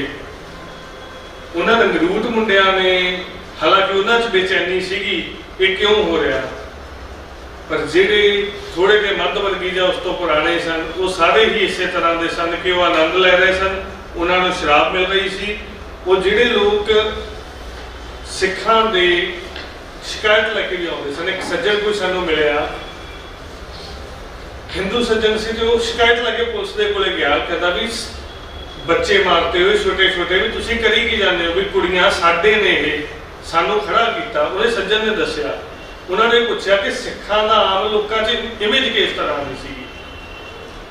ਉਹ ਕਹਿੰਦਾ ਕਿ ਇਹ ਨਾ ਬੜੇ ਬਖਸ਼ੇ ਹੋਏ ਬੰਦੇ ਨੇ ਗੁਰੂ ਸਾਹਿਬ ਦੇ, ਗੁਰੂ ਸਾਹਿਬ ਦਾ ਨਾਮ ਲੈ ਕੇ ਕਹਿੰਦਾ ਕਿ ਬੜੇ ਬਖਸ਼ੇ ਹੋਏ ਬੰਦੇ ਨੇ ਗੁਰੂ ਗੋਬਿੰਦ ਸਿੰਘ ਦੇ। ਕਹਿੰਦਾ ਸਾਡੀਆਂ ਧੀਆਂ ਦੇ ਵਿਆਹਾਂ ਤੇ ਵੀ ਸਾਨੂੰ ਵੈਸੇ ਕਿਤੇ ਲੋੜ ਪਵੇ ਦੇ ਦੇਣਗੇ, ਤੇ ਆਖਣਗੇ ਵੀ ਤੂੰ ਨਾ ਹੋਏ ਤੇ ਨਾ ਵੀ ਦੇਵੀਂ, ਤੇ ਸਾਡੀਆਂ ਧੀਆਂ ਦੇ ਵਿਆਹਾਂ ਤੇ ਸਾਨੂੰ ਆਸ ਉਮੀਦ ਨਹੀਂ ਹੁੰਦੀ। ਪਤਾ ਨਹੀਂ ਕਿੰਨਾ ਕੁਝ ਘਰੇ ਸਾਡੇ ਸੁੱਟ ਜਾਂਦੇ ਨੇ, ਅਸੀਂ ਵਰਤਦੇ ਹਾਂ, ਸਾਨੂੰ ਤੇ ਖਾਣ ਜੋਗਰੇ ਇਹਨਾਂ ਨੇ ਕੀਤਾ ਹੈਗਾ, ਸਾਡੇ ਕਾਰੋਬਾਰ ਇਹਨਾਂ ਨੇ ਖੜੇ ਕਰਾਏ। ਉਹ ਕਹਿੰਦਾ ਮੈਂ ਇਸ ਕਰਕੇ ਗਿਆ, ਮੈਂ ਥਾਣੇ ਮੈਨੂੰ ਕੁੱਟਿਆ ਗਿਆ ਵੀ ਤੂੰ ਕੀ ਲੈਣਾ, ਨਾਲ ਮੈਨੂੰ ਕੁੱਟ ਕੇ ਪੁਲਿਸ ਇਹ ਕਹਿੰਦੀ ਕਿ ਜੇ ਤੂੰ ਲੁੱਟਣਾ, ਜੇ ਤੇਰੀ ਕੋਈ ਇੱਛਾ ਹੈ ਤਾਂ ਤੂੰ ਜਾ ਕੇ ਲੁੱਟ ਲੈ, ਅਸੀਂ ਫਿਲਹਾਲ ਪਰਚੇ ਨਹੀਂ ਕਰਾਂਗੇ ਤੁਹਾਡੇ ਤੇ, ਹੁਣ ਕੁਝ ਦਿਨ ਮਾਫ ਹੀ। ਇਹ ਜਿਵੇਂ ਮੈਂ ਗਵਾਲੀਅਰ ਦੀ ਦੱਸੀ, ਇਸੇ ਤਰ੍ਹਾਂ ਹੀ ਜਿਸ ਵੀ ਜਗ੍ਹਾ ਲਈ ਕਈ ਜਗ੍ਹਾ ਪੁਲਿਸ ਨੇ ਖੁਦ ਹਥਿਆਰ ਪ੍ਰੋਵਾਈਡ ਕੀਤੇ। ਫਰਵਰੀ ਵਾਲੀ ਜਿਹੜੀ ਮੈਂ ਘਟਨਾ ਦੱਸੀ, ਪੁਲਿਸ ਚਿੱਟਾ ਪਾਊਡਰ ਪ੍ਰੋਵਾਈਡ ਕਰਦੀ ਹੈ, ਪੁਲਿਸ ਨੇ ਟਾਇਰ ਵੀ ਪ੍ਰੋਵਾਈਡ ਕੀਤੇ ਬਹੁਤ ਸਾਰੀਆਂ ਥਾਵਾਂ ਤੇ। ਹਾਂ, ਕੁਝ ਇੱਕ ਥਾਵਾਂ ਸਨ ਜਿੱਥੇ ਪੁਲਿਸ ਦਾ ਰੋਲ ਕੁਝ ਠੀਕ ਸੀਗਾ। ਫੌਜ ਦੇ ਵਿੱਚ ਇੱਕ ਕੋਈ ਸੱਜਣ ਸੀਗਾ, ਆਉਣ ਵਾਲੀ ਕਿਤਾਬ ਦੇ ਵਿੱਚ ਜ਼ਿਕਰ ਹੈ, ਉਹਨੇ ਫੌਜ ਨੂੰ ਹਾਲਾਂਕਿ ਹੁਕਮ ਹੁੰਦਾ ਕਿ ਤੁਸੀਂ, ਤੁਹਾਡੇ ਲਈ ਡਿਊਟੀ ਪਹਿਲਾਂ, ਬਾਕੀ ਸਭ ਕੁਝ ਬਾਅਦ 'ਚ। ਉਹਨੇ ਡਿਊਟੀ ਪਹਿਲਾਂ ਨਹੀਂ ਰੱਖੀ, ਉਹ ਆਪਣੀ ਪਲਟਨ ਨੂੰ ਲੈ ਕੇ, ਸਿੱਖ ਫੌਜੀ ਸੀਗਾ, ਆਪਣੀ ਪਲਟਨ ਨੂੰ ਲੈ ਕੇ ਸਿੱਖਾਂ ਦੇ ਵਿਚਾਲੇ ਚਲਾ ਗਿਆ ਸੀ ਤੇ ਕਹਿੰਦਾ ਵੀ ਜੇ ਮੈਨੂੰ ਕਿਸੇ ਨੇ ਰੋਕਿਆ ਮੈਂ ਮਾਰੂੰਗਾ, ਚਾਹੇ ਤੁਹਾਡੇ ਜੋ ਕੋਈ। ਇਸ ਤਰ੍ਹਾਂ ਦਾ ਕਾਫੀ ਕੁਝ ਹੈ। ਤੇ ਇੱਕ ਚੀਜ਼ ਹੋਰ ਦੱਸੋ ਕਿ ਜਿਵੇਂ ਜਿਹੜੀ ਰੀਹੈਬਿਲਿਟੇਸ਼ਨ ਪ੍ਰੋਸੈਸ ਹੋਈਆਂ ਨੇ ਬਾਅਦ ਦੇ ਵਿੱਚ, ਉਹਦੇ ਵਿੱਚ ਸਿੱਖ ਸੰਸਥਾਵਾਂ ਦਾ ਤੁਸੀਂ ਆਪਣੇ ਰਿਸਰਚ ਦੇ ਦੌਰਾਨ ਦੇਖਿਆ ਕਿ ਰੀਹੈਬਿਲਿਟੇਸ਼ਨ ਕਿੰਨੀ ਹੋ ਪਾਈ ਹੈ, ਤੇ ਦੂਸਰੇ ਜਿਹੜੇ ਲੋਕਾਂ ਦਾ ਤੁਸੀਂ ਜ਼ਿਕਰ ਕੀਤਾ ਕਿ ਜਿਨ੍ਹਾਂ ਨੇ ਜੈਸਚਰ ਦਿੱਤਾ ਇੱਦਾਂ ਦਾ, ਉਹਨਾਂ ਨੂੰ ਕਿਸੇ ਕਿਸਮ ਦੀ ਆਰਗੇਨਾਈਜੇਸ਼ਨ ਸੰਸਥਾਵਾਂ ਵੱਲੋਂ, ਸਿੱਖ ਸੰਸਥਾਵਾਂ ਵੱਲੋਂ ਉਹਨਾਂ ਗਰੁੱਪਸ ਵੱਲੋਂ ਹੋਈ ਜੀ। ਜਿੱਥੋਂ ਤੱਕ ਤਾਂ ਰੀਹੈਬਿਲਿਟੇਸ਼ਨ ਦੀ ਗੱਲ ਕਰੀਏ ਤਾਂ ਪਹਿਲ ਤਾਂ ਮੈਂ ਮੁਆਵਜ਼ਿਆਂ ਤੋਂ ਹੀ ਕਰਦਾ ਜੀ। ਮੁਆਵਜ਼ਿਆਂ ਨੂੰ ਬਹੁਤ ਲੰਮਾ ਸਮਾਂ ਲਮਕਾਇਆ ਗਿਆ। ਉਹ ਲਮਕਾਇਆ ਵੀ ਇਸ ਕਰਕੇ ਜਾਂਦਾ ਵੀ ਇਹਨਾਂ ਨੂੰ ਮਹਿਸੂਸ ਕਰਵਾਇਆ ਜਾਵੇ ਲੰਮਾ ਸਮਾਂ। 2008 ਦੇ ਵਿੱਚ ਸ਼ਿਵਰਾਜ ਸਿੰਘ ਚੌਹਾਨ ਇੱਕ ਗੁਰਦੁਆਰਾ ਸਿੰਘ ਦੇ ਸਾਹਿਬ ਦੇ ਵਿੱਚ ਆਉਂਦਾ, ਉਹ ਕੋਰਟ ਦੇ ਹੁਕਮ 2005 ਦੇ ਨਿਕਲੇ ਹੋਏ ਵੀ ਇਹਨਾਂ ਨੂੰ 3 ਮਹੀਨਿਆਂ ਦੇ ਅੰਦਰ ਮੁਆਵਜ਼ਾ ਦੇ ਕੇ ਸਾਨੂੰ ਜਾਣਕਾਰੀ ਭੇਜੀ ਜਾਵੇ। 2008 ਤੱਕ ਨਹੀਂ ਦਿੱਤਾ ਜਾਂਦਾ, 2008 ਚ ਉਹ ਜਾਂਦਾ, ਕਹਿੰਦਾ ਜੀ ਮੈਂ ਹੁਣੇ ਇਮੀਡੀਏਟਲੀ ਕਰਵਾਉਣਾ, ਲੇਕਿਨ 2016 ਚ ਜਾ ਕੇ ਕੁਝ ਬੰਦਿਆਂ ਨੂੰ ਮਿਲਦੇ ਨੇ। FIR ਜਿਵੇਂ ਮੈਂ ਸ਼ੁਰੂਆਤ ਚ ਦੱਸਿਆ ਕਿ 10ਵੇਂ ਹਿੱਸੇ ਦੀਆਂ ਦਰਜ ਹੋਈਆਂ ਮਸਾਂ, ਕੱਲੇ ਇੰਦੌਰ ਦੀ ਜੇ ਮੈਂ ਗੱਲ ਕਰਾਂ ਤਾਂ। ਇਸੇ ਜਗ੍ਹਾ ਹੋਰ ਬਹੁਤ ਸਾਰੀਆਂ ਥਾਵਾਂ ਤੇ ਲੋਕਾਂ ਦੀਆਂ FIR ਵੀ ਦਰਜ ਨਹੀਂ ਹੋਈਆਂ। ਰੀਹੈਬਿਲਿਟੇਸ਼ਨ ਦੀ ਇੱਕ ਮੈਂ ਦੱਸਦਾ, ਜਿਵੇਂ ਸਿੱਖਾਂ ਦਾ ਇੱਕ ਮੁਹੱਲਾ ਸੀਗਾ ਪ੍ਰਧਾਨ ਸਿੰਘ ਦੀ ਚਾਲ, ਇੰਦੌਰ ਦੇ ਵਿੱਚ ਬੱਸ ਅੱਡੇ ਦੇ ਕੋਲ ਹੈ ਇਹ। ਪ੍ਰਧਾਨ ਸਿੰਘ ਇੱਕ ਬੜੇ ਮਸ਼ਹੂਰ ਵਿਅਕਤੀ ਹੋਏ ਨੇ ਉੱਥੇ, ਹੋਲਕਰ ਦੇ ਤੋਂ ਬਾਅਦ ਉੱਥੇ ਚੰਗਾ ਉਹਨਾਂ ਦਾ ਰਾਜ ਸੀ, ਇੱਕ ਰਸੂਖ ਸੀਗਾ। ਉਹ ਸਾਰਾ ਮੁਹੱਲਾ ਸਿੱਖਾਂ ਦਾ ਸਾੜ ਦਿੱਤਾ ਗਿਆ। ਅੱਜ ਉਹ ਮੁਹੱਲੇ ਤੇ ਕਬਜ਼ਾ ਜਿਹੜਾ ਆ ਉੱਥੋਂ ਦੇ ਸਥਾਨਕ ਲੋਕਾਂ ਦਾ ਆ। ਉਹਦੇ ਇਵਜ਼ ਵਜੋਂ ਸਿੱਖਾਂ ਨੂੰ ਜਿਹੜੀ ਜਗ੍ਹਾ ਪ੍ਰੋਵਾਈਡ ਕੀਤੀ ਗਈ, ਆਰਜੀ ਤੌਰ ਤੇ ਪ੍ਰੋਵਾਈਡ ਕੀਤੀ ਗਈ, ਅੱਜ ਵੀ ਉੱਥੇ ਛੱਤਾਂ ਜਿਹੜੀਆਂ ਨੇ ਉਹ ਟੀਨਾਂ ਦੀਆਂ ਨੇ। ਅੱਜ ਵੀ ਉੱਥੇ ਜਦੋਂ ਮੀਂਹ ਪੈਂਦਾ ਆ ਤੇ ਗੋਡੇ ਗੋਡੇ ਚਿੱਕੜ ਹੁੰਦਾ, ਕੋਈ ਸੜਕ ਨਹੀਂ ਹੈ ਉੱਥੇ ਛੱਤਾਂ ਵੀ ਟੀਨਾਂ ਦੀਆਂ ਨੇ। ਤਾਂ ਰੀਹੈਬਿਲਿਟੇਸ਼ਨ ਦੇ ਲਈ ਬਹੁਤ ਥੋੜੀ ਥਾਵੇਂ ਯਤਨ ਹੋਏ। ਜਿਹੜੀ ਸਿੱਖ ਸੰਸਥਾਵਾਂ ਦੀ ਗੱਲ ਹੈ ਜੀ, ਸਿੱਖ ਸੰਸਥਾਵਾਂ ਦੇ ਵੱਲੋਂ, ਸਥਾਨਕ ਸਿੱਖ ਸੰਸਥਾਵਾਂ ਖਾਸ ਕਰਕੇ, ਹਾਲਾਂਕਿ ਸ਼੍ਰੋਮਣੀ ਕਮੇਟੀ ਨੇ ਵੀ ਕੁਝ ਜਗ੍ਹਾ ਪਹੁੰਚ ਕੀਤੀ ਹੈ, ਜਿੰਨੇ ਕੁ ਜੋਗੇ ਸਾਨੂੰ ਲੱਗਦਾ ਕਿ ਉਸ ਵੇਲੇ ਸਨ, ਕਿਉਂਕਿ ਉਸ ਵੇਲੇ ਇਹਨਾਂ ਦੇ ਉੱਤੇ ਵੀ ਕੁਝ ਪਾਬੰਦੀਆਂ ਸਨ, ਜਿੰਨੇ ਕੁ ਜੋਗੇ ਸਨ ਉਸ ਵੇਲੇ ਪਹੁੰਚ ਕੀਤੀ ਹੈ। ਉਸ ਤੋਂ ਬਾਅਦ ਬਹੁਤਾ ਸਮਾਂ ਬਾਅਦ ਚੋਂ ਨਹੀਂ ਹੋਈ, ਔਰ ਉੱਥੋਂ ਦੀਆਂ ਕੁਝ ਸੰਸਥਾਵਾਂ ਦੇ ਵੱਲੋਂ ਤਾਂ ਕੀਤਾ ਗਿਆ, ਲੇਕਿਨ ਬਹੁਤੀ ਜਗ੍ਹਾ ਨਹੀਂ ਹੋਇਆ। ਵਿਅਕਤੀਗਤ ਪੱਧਰ ਤੇ ਹੋਏ ਨੇ। ਇੰਦੌਰ ਦੇ ਵਿੱਚ ਜਿਵੇਂ ਆਪਣੇ ਜਿਹੜੇ ਫਤਿਹਗੜ੍ਹ ਸਾਹਿਬ ਤੋਂ ਅਮਰ ਸਿੰਘ MP ਨੇ, ਉੱਥੇ ਕਲੈਕਟਰ ਸਰ 2006 ਦੇ ਵਿੱਚ ਆਏ, ਉਹਨਾਂ ਨੇ ਜਿੰਨੀ ਸੂਚੀ ਬਣਵਾਈ ਹੈ ਇਹਨਾਂ ਦੇ ਕਾਫੀ ਯੋਗਦਾਨ ਦੇ ਨਾਲ ਬਣੀ ਹੈ। ਸੋ ਬੰਦਿਆਂ ਦੇ ਕੁਝ ਜਗ੍ਹਾ, 2-3 ਜਗ੍ਹਾ ਬੰਦਿਆਂ ਦੇ ਪਰਸਨਲ ਇੰਟਰਸਟ ਦੇ ਕਰਕੇ ਮਨਜੀਤ ਸਿੰਘ ਨੇ ਇੱਕ ਜਗ੍ਹਾ ਕਰਵਾਈ ਹੈ, ਇੱਕ ਜਗ੍ਹਾ ਜਿੱਦਾਂ ਅਮਰ ਸਿੰਘ ਹੋਣਾ ਦਾ ਕਾਫੀ ਯੋਗਦਾਨ ਰਿਹਾ, ਤਾਂ ਕੁਝ ਜਗ੍ਹਾ ਕਿਸੇ ਇੱਕ ਅੱਧੀ ਸੰਸਥਾ ਦੇ ਕਰਕੇ। ਬਹੁਤ ਸਾਰੀਆਂ ਥਾਵਾਂ ਦੇ ਤਾਂ ਹੋਇਆ ਹੀ ਨਹੀਂ ਨਾ ਮੁਆਵਜ਼ਿਆਂ ਵਾਲਾ ਕੰਮ ਜਾਂ ਰੀਹੈਬਿਲਿਟੇਸ਼ਨ ਵਾਲਾ, ਪਰ ਜਿੱਥੇ ਵੀ ਹੋਇਆ ਉੱਥੋਂ ਦੀਆਂ 1-2 ਸਥਾਨਕ ਸੰਸਥਾਵਾਂ ਦੇ ਕਰਕੇ ਜਾਂ ਫਿਰ 1-2 ਸਿੱਖਾਂ। ਭਾਈ ਸਾਹਿਬ, ਤੁਹਾਡੇ ਫੈਕਟਸ ਨੂੰ ਦਾਤ ਦੇਣਾ ਮੈਂ ਬਹੁਤ ਸੋਹਣੇ ਤੁਸੀਂ ਕਲੈਕਟ ਕੀਤੇ ਆ। ਇੰਨਾ ਕੁਝ ਸਾਫ਼ ਹੋਣ ਦੇ ਬਾਵਜੂਦ ਸਾਰਾ ਕੁਝ ਸਾਡੇ ਸਾਹਮਣੇ, ਜੇ ਅਸੀਂ ਕਾਨੂੰਨ ਦੀ ਗੱਲ ਕਰੀਏ ਤਾਂ 1887 ਦਾ ਕਾਨੂੰਨ, ਉਹਦੀਆਂ 2 ਦਫਾਵਾਂ ਨੇ, ਇੱਕ 25 ਤੇ ਇੱਕ 27, ਦੋਨਾਂ ਦੇ ਵਿੱਚ ਬਤੌਰ ਬਕਾਇਦਾ ਪੁਖਿਆਤ ਐਵੀਡੈਂਸ ਇੰਨਾ ਕੁਝ ਹੋਣ ਦੇ ਬਾਵਜੂਦ ਜੋ ਅਸੀਂ ਪ੍ਰੈਜ਼ੈਂਟ ਕੰਟੈਕਸਟ ਦੇਖ ਸਕਦੇ ਹਾਂ, ਸੱਜਣ ਕੁਮਾਰ ਦੀ ਜਿਵੇਂ ਰਿਹਾਈ ਹੋ ਜਾਂਦੀ, ਜੋ ਤੁਹਾਡਾ ਇਸ ਸਾਰੀ ਕਿਤਾਬ ਨੂੰ ਲਿਖਣ ਲੱਗਿਆ ਇੱਕ ਵਿਚਾਰਧਾਰਾ ਬਣੀ, ਤੇ ਜੋ ਇਸ ਵੇਲੇ ਪ੍ਰੈਗਮੈਟਿਕ ਐਸਪੈਕਟ ਹੈ, ਕਿਉਂਕਿ ਜੀਨੋਸਾਈਡਲ ਇੰਪਲਸ ਦੀ ਜਿਹੜੀ ਆਖਰੀ ਸਟੇਜ ਹੈ, 10 ਸਟੇਜਾਂ ਉਹ ਡਿਨਾਈਲ ਹੈ। ਸੋ ਇਸ ਬਾਰੇ ਤੁਸੀਂ ਆਪਣਾ ਜਜ਼ਬਾਤ ਕੀ ਸਮਝਦੇ? ਡਿਨਾਈਲ ਦੀ ਗੱਲ ਆਪਾਂ ਕੁਝ ਸਮਾਂ ਪਹਿਲਾਂ ਕਰੀ ਨਾ ਕਿ ਹੁਣ ਅਖਬਾਰਾਂ ਦੇ ਵਿੱਚ ਵੀ ਉਹ ਐਂਟੀ ਸਿੱਖ ਰਾਈਟਸ ਨੂੰ ਕੱਲਾ ਸਿੱਖ ਰਾਈਟਸ ਲਿਖਣ ਲੱਗ ਗਏ। ਡਿਨਾਈਲ ਵਾਲੀ ਗੱਲ ਕੁਝ ਦਿਨ ਪਹਿਲਾਂ ਰਾਜੇ ਵੜਿੰਗ ਨੇ ਵੀ ਕੀਤੀ ਆ, ਉਹ ਉਹਦੇ ਤੇ ਆ ਹੀ ਰਹੇ ਨੇ, ਉਹਦੇ ਤੇ ਆ ਹੀ ਰਹੇ ਨੇ। ਇਸੇ ਕਰਕੇ ਬਹੁਤ ਸਾਰੀ ਜਗ੍ਹਾ ਤੋਂ ਤੁਹਾਨੂੰ ਇਨਫੋਰਮੇਸ਼ਨ ਨੂੰ ਵੀ ਡਿਨਾਈ ਕੀਤਾ ਜਾਂਦਾ। ਅਸੀਂ ਰੇਲਵੇ ਤੋਂ ਇਨਫੋਰਮੇਸ਼ਨ ਮੰਗੀ ਸੀਗੀ, ਆਰਟੀਆਈ ਪਾਈਆਂ ਸਨ ਰੇਲਵੇ ਤੇ, ਰੇਲਵੇ ਨੇ ਹਾਲਾਂਕਿ ਮੁਆਵਜ਼ੇ ਦਿੱਤੇ ਨੇ ਲੋਕਾਂ ਨੂੰ, ਰੇਲਵੇ ਨੇ ਇਸ ਮਾਮਲੇ 'ਚ ਕੋਈ ਜਾਣਕਾਰੀ ਨਹੀਂ ਦਿੱਤੀ, ਨਾ ਹੀ ਤਾਂ ਰੇਲਾਂ ਦੇ ਵਿੱਚ ਮਾਰੇ ਗਏ ਲੋਕਾਂ ਦੀ ਸਾਡੇ ਕੋਲ ਜਾਣਕਾਰੀ ਹੈ। ਹੁਣ ਕੁਝ ਕਿੱਥੇ ਕਿੱਥੇ ਜਿਹੜੇ ਸਿੱਖ ਨੇ ਰੇਲਾਂ ਦੇ ਵਿੱਚ ਮਾਰੇ ਗਏ, ਲੇਕਿਨ ਰੇਲਵੇ ਵੱਲੋਂ ਇਦਾਂ ਦੀ ਕੋਈ ਜਾਣਕਾਰੀ ਨਹੀਂ ਦਿੱਤੀ ਗਈ। ਜਾਂ ਤਾਂ ਇਹ ਕਹਿੰਦੇ ਨੇ ਕਿ ਸਾਡੇ ਕੋਲ ਉਪਲਬਧੀ ਹੈ ਨਹੀਂ, ਤੇ ਜਾਂ ਉਹ ਇਦਾਂ ਕਹਿੰਦੇ ਨੇ ਜੀ ਇਦਾਂ ਦਾ ਕੁਝ ਹੋਇਆ ਨਹੀਂ, ਅਸੀਂ ਕੁਝ ਨਹੀਂ ਦਿੱਤਾ। ਉਹ ਤਾਂ ਡਿਨਾਈ ਕਰ ਹੀ ਰਹੇ ਨੇ ਸ਼ੁਰੂ ਤੋਂ। ਰਾਈਟਸ ਦੇ ਵਿੱਚ ਦੋ ਪਾਰਟੀਆਂ ਹੁੰਦੀਆਂ, ਹਾਂਜੀ ਲੇਕਿਨ ਇੱਕ ਤਾਂ ਪਾਰਟੀ ਦੂਜੀ ਹੈ ਨਹੀਂ। ਹਾਂਜੀ ਰਾਈਟ ਤਾਂ ਹੋਣ ਤੇ ਸਿੱਖਾਂ ਨੇ ਵੀ ਕੁਝ ਕੀਤਾ, ਹਾਂਜੀ ਇਹ ਤਾਂ ਵਨ ਸਾਈਡਡ ਜੀ। ਮੈਂ ਉਹੀ ਸ਼ੁਰੂ ਦੇ ਵਿੱਚ ਗੱਲ ਕਰੀ ਸੀ ਨਾ ਕਿ ਰਾਈਟਸ ਕਤਲੇਆਮ ਤੇ ਜੈਨੋਸਾਈਡ, ਫਿਰ ਤਾਂ ਹੈ ਹੀ ਟੋਟਲੀ ਜੈਨੋਸਾਈਡ। ਰਾਈਟਸ ਕਹਿਣਾ ਤਾਂ ਬਿਲਕੁਲ ਹੀ ਠੀਕ ਨਹੀਂ ਜੀ। ਹਾਂ ਡਾਕਟਰ ਸਾਹਿਬ ਇੱਕ ਗੱਲ ਹੈ ਹੋਰ ਹੈ, ਜਿਹੜੇ ਰਾਈਟਸ ਹੋਏ ਤਾਂ ਦਿੱਲੀ ਨੂੰ ਲੈਂਦੇ, ਦਿੱਲੀ ਸੈਂਟਰਲਾਈਜ਼ ਬੇਸਿਸ ਦਿੱਲੀ ਤੋਂ ਸ਼ੁਰੂ ਹੋਏ, ਠੀਕ ਹੈ। ਦਿੱਲੀ ਆਊਟਰ ਦਿੱਲੀ 'ਚ ਹੋਏ, ਮਿਡਲ ਦਿੱਲੀ 'ਚ ਨਹੀਂ ਹੋਏ। ਤਿਲਕ ਨਗਰ ਮੇਰੇ ਬ੍ਰਦਰ ਇਨ ਲਾ ਰਹਿੰਦੇ ਸੀਗੇ, ਉੱਥੇ ਕੁਝ ਨਹੀਂ ਹੋਇਆ। ਮੰਗੋਲਪੁਰੀ ਮੇਰੇ ਬ੍ਰਦਰ ਰਹਿੰਦੇ ਸੀਗੇ, ਉੱਥੇ ਜਿੱਥੇ ਪੂਰੀ ਸੀ, ਜਿੱਥੇ ਨੀਵੇਂ ਲੋਕ ਰਹਿੰਦੇ ਸੀਗੇ, ਪੋਲੀਟੀਕਲ ਪਾਰਟੀ ਨੇ ਉਹਨਾਂ ਨੂੰ ਪੁਲਿਸ ਸ਼ਾਇਦ ਦਿੱਤੀ, ਪੁਲਿਸ ਕੁਝ ਨਹੀਂ ਕਰੇਗੀ, ਤੁਸੀਂ ਇਹਨਾਂ ਦੇ ਘਰ ਉਜਾੜ ਦਿਓ, ਸਾੜ ਦਿਓ, ਮਾਰ ਦਿਓ, ਜੋ ਮਰਜ਼ੀ ਕਰੋ। ਤਾਂ ਮੇਰਾ ਮਤ ਇਹ ਹੈ ਜਿੱਥੇ ਲੋਕ ਨੀਵੇਂ ਲੋਕ ਨਾ ਰਹਿੰਦੇ ਸੀਗੇ ਉੱਥੇ ਜਾਣਾ ਹੋਇਆ, ਬਾਕੀ ਥਾਂ ਤੇ ਨਹੀਂ ਹੋਇਆ।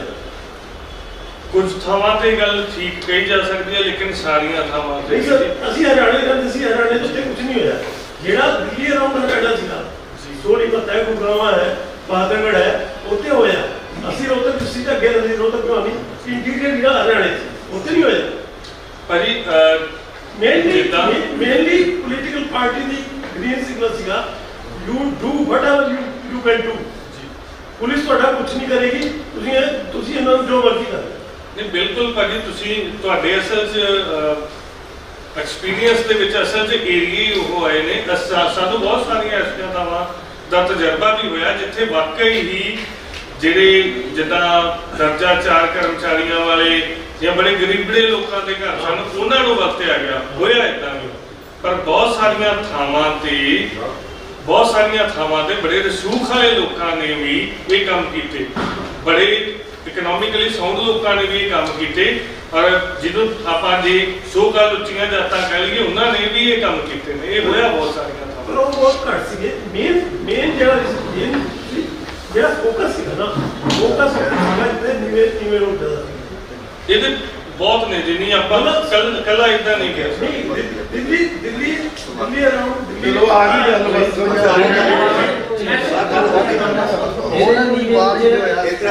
ਨੀਵੇਂ ਉੱਤੇ ਦਾ ਕੀ ਮਤਲਬ ਹੈ ਜੀ? ਸਿੱਖਾਂ ਦਾ ਕਤਲ ਹੋਇਆ, ਸਿੱਖਾਂ ਦਾ ਕਤਲ ਹੋਇਆ, ਨੀਵੇਂ ਉੱਤੇ ਦਾ ਕੋਈ ਮਤਲਬ ਨਹੀਂ ਹੈਗਾ ਇਹਦੇ ਨਾਲ।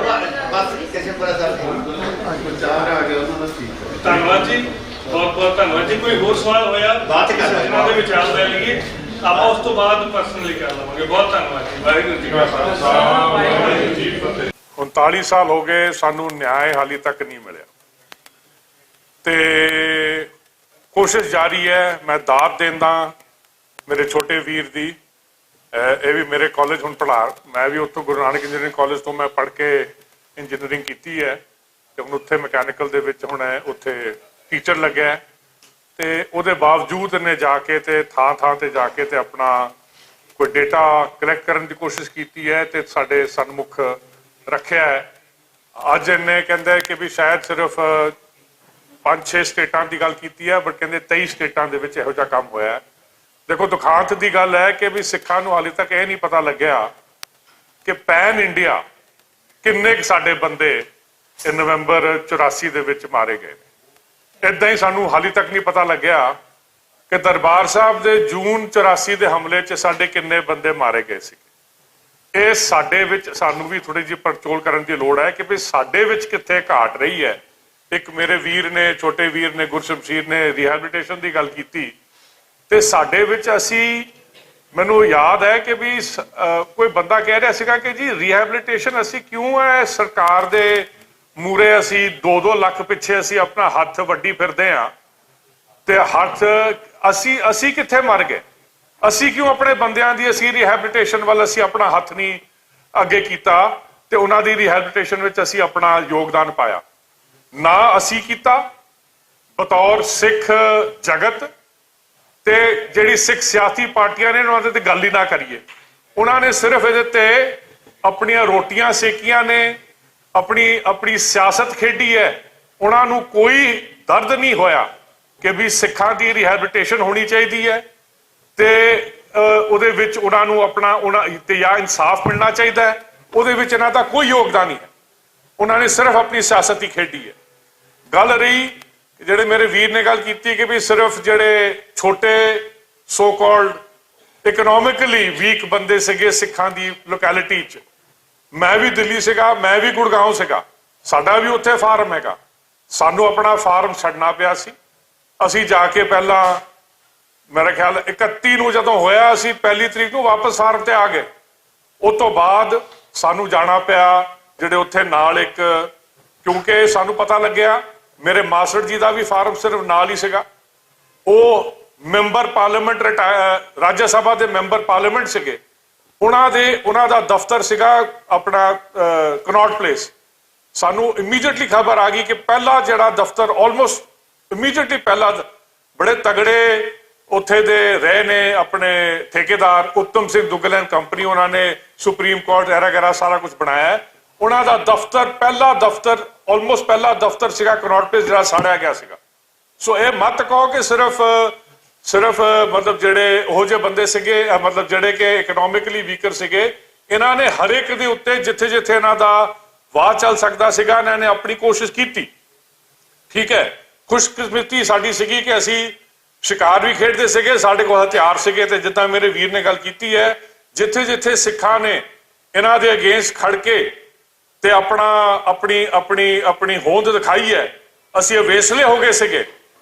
ਸਾਨੂੰ ਜਿਹੜੇ ਗੁਰੂ ਨੇ ਸ਼ਸਤਰ ਬਖਸ਼ੇ ਸੀਗੇ ਅਸੀਂ ਉਹਨਾਂ ਤੋਂ ਅਵੇਸਲੇ ਹੋ ਗਏ ਸੀਗੇ ਤੇ ਅਸੀਂ ਉਸ ਪਾਸੇ ਅਸੀਂ ਆਪਣਾ ਧਿਆਨ ਨਹੀਂ ਦਿੱਤਾ। ਮੇਰੇ ਸਹੁਰਿਆਂ ਨੇ ਆਪਣੇ ਸੁੰਦਰ ਨਗਰ ਰਹਿੰਦੇ ਨੇ, ਆਪਣੇ ਘਰਦਿਆਂ ਨੂੰ ਉਹਨਾਂ ਨੇ ਬੋਤਲਾਂ ਬਣਾ ਕੇ, ਉਹਨਾਂ ਨੇ ਪੱਥਰ ਰੱਖ ਕੇ ਜਿੱਥੇ ਜਿੱਥੇ ਸਿੱਖਾਂ ਨੇ ਥੋੜਾ ਬਹੁਤਾ ਆਪਣਾ ਹੀਲਾ ਕੀਤਾ ਹੈ ਉੱਥੇ ਉਹ ਡਟੇ ਨੇ ਤੇ ਉੱਥੇ ਰੱਬ ਦੀ ਮਿਹਰ ਨਾਲ ਉਹ ਬਚੇ ਰਹੇ ਨੇ। ਇਹ ਨਹੀਂ ਹੈ ਕਿ ਬਿਨਾਂ ਨੇ ਨਹੀਂ ਆਪਣੀ ਕੋਸ਼ਿਸ਼ ਕੀਤੀ। ਬਾਕੀ ਗੱਲ ਰਹੀ, ਅੱਜ ਸਵੇਰੇ ਮੈਨੂੰ ਕਿਸੇ ਨੇ ਭੇਜਿਆ ਹੈ ਕਿ ਇੰਡੀਅਨ ਐਕਸਪ੍ਰੈਸ ਦੇ ਵਿੱਚ ਆਇਆ ਹੈ ਕਿ ਕੱਲ ਕੋਈ ਨੀਰਜਾ ਚੌਧਰੀ ਆਈ ਹੈ ਇੱਥੇ, ਉਹਨੇ ਗਰੇਵਾਲ ਸ਼ਰਮਾ ਨਾਲ ਆਪਣੇ ਇੰਡੀਅਨ ਐਕਸਪ੍ਰੈਸ ਵਾਲੀ ਨਾਲ ਇੱਕ ਬੁੱਕ ਦੇ ਉੱਤੇ ਉਹਨੇ ਗੱਲ ਕੀਤੀ ਹੈ ਤੇ ਉਹਨੇ ਤੇ ਸ਼ਰੇਆਮ ਹੀ ਇਸ ਚੀਜ਼ ਦੇ ਵਿੱਚ ਉਹ ਇੰਦਰਾ ਗਾਂਧੀ ਨੂੰ ਤਾਂ ਚਲੋ ਜੂਨ 84 ਦੇ ਦਰਬਾਰ ਸਾਹਿਬ ਦੇ ਹਮਲੇ ਤੋਂ ਥੋੜਾ ਜਿਹਾ ਸੁਰਖਰੂ ਕਰ ਰਹੀ ਹੈ ਤੇ ਉਹਨੇ ਰਾਜੀਵ ਗਾਂਧੀ, ਅਰੁਣ ਨਹਿਰੂ ਤੇ ਅਰੁਣ ਸਿੰਘ ਦੇ ਉੱਤੇ ਉਹਨੇ ਆਪਣੀ ਵੀ ਹੁਣ ਉਹ ਵੀ ਕਹਿ, ਮੈਂ ਵੀ ਜਰਨਲਿਸਟ ਹੈਗੀ ਤੇ ਮੈਂ ਉਹਨਾਂ ਦੇ ਉੱਤੇ ਪੂਰਾ ਇਹਦਾ ਇਲਜ਼ਾਮ ਜਿਹੜਾ ਹੈਗਾ ਉਹਨੇ ਸੁੱਟਿਆ ਇਹਦੇ ਉੱਤੇ। ਤੇ ਜਿਹੜੀ ਗੱਲ ਤੁਸੀਂ ਕਹਿ ਰਹੇ ਹੋ ਕਿ ਇਹ ਤਾਂ ਹੋਣਾ ਹੀ ਸੀਗਾ, ਕਿਉਂਕਿ ਉਹਨੇ ਆਹ ਵੀ ਗੱਲ ਕੀਤੀ ਹੈ ਕਿ ਇੱਕ ਮਿਨੋਰਿਟੀ ਨੂੰ ਟਾਰਗੇਟ ਬਣਾ ਕੇ ਤੇ ਮੈਜੋਰਿਟੇਰੀਅਨ ਵੋਟ ਬੈਂਕ ਨੂੰ ਇਕੱਠਾ ਕਰਨਾ ਇਹ ਇਹਨਾਂ ਦੀ ਮਾਨਸਿਕਤਾ ਸੀ। ਉਹ ਅੱਜ ਵੀ ਅਸੀਂ ਦੇਖ ਰਹੇ ਹਾਂ ਕਿ ਜਿਹੜੀ ਅੱਜ ਵੀ ਮਾਨਸਿਕਤਾ ਜਿਹੜੀ ਹੈਗੀ ਅਨਫੋਰਚੂਨੇਟਲੀ ਉਹ ਹਾਲੀ ਵੀ ਕਾਇਮ ਹੈ। ਉਹ ਭਾਵੇਂ ਜਿਹੜੀ ਗੱਲ ਮੇਰੇ ਵੀਰ ਨੇ ਕੀਤੀ ਕਿ ਉਸ ਟਾਈਮ ਕਾਂਗਰਸ ਸੀਗੇ, ਅੱਜ ਇਹ ਬੀਜੇਪੀ ਕਰ ਰਹੀ ਹੈ।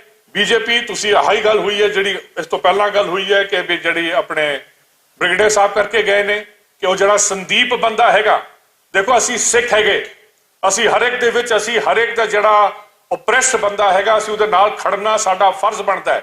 ਗੁਰੂ ਨੇ ਸਾਨੂੰ ਇਹ ਸਿੱਖਿਆ ਦਿੱਤੀ ਹੈ।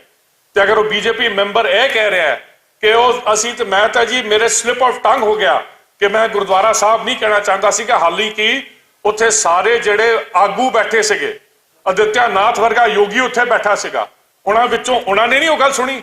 ਉਹ ਨਹੀਂ ਉਸ ਟਾਈਮ ਉੱਠ ਕੇ ਕਹਿ ਸਕਦੇ ਸੀ ਕਿ ਭਾਈ ਤੂੰ ਕੀ ਕਹਿ ਰਿਹਾ। ਜਦੋਂ ਰੌਲਾ ਪਿਆ ਤਾਂ ਹੀ ਉਹਨੂੰ ਸਲਿਪ ਆਫ ਟੰਗ ਚੇਤਾ ਆਇਆ, ਤੇ ਹੁਣ ਕੀ ਕਹਿ ਰਿਹਾ, ਨਹੀਂ ਮੈਂ ਮਸਜਿਦ ਤੇ ਮਰਦਸਾ ਕਹਿਣਾ ਚਾਹੁੰਦਾ ਸੀਗਾ।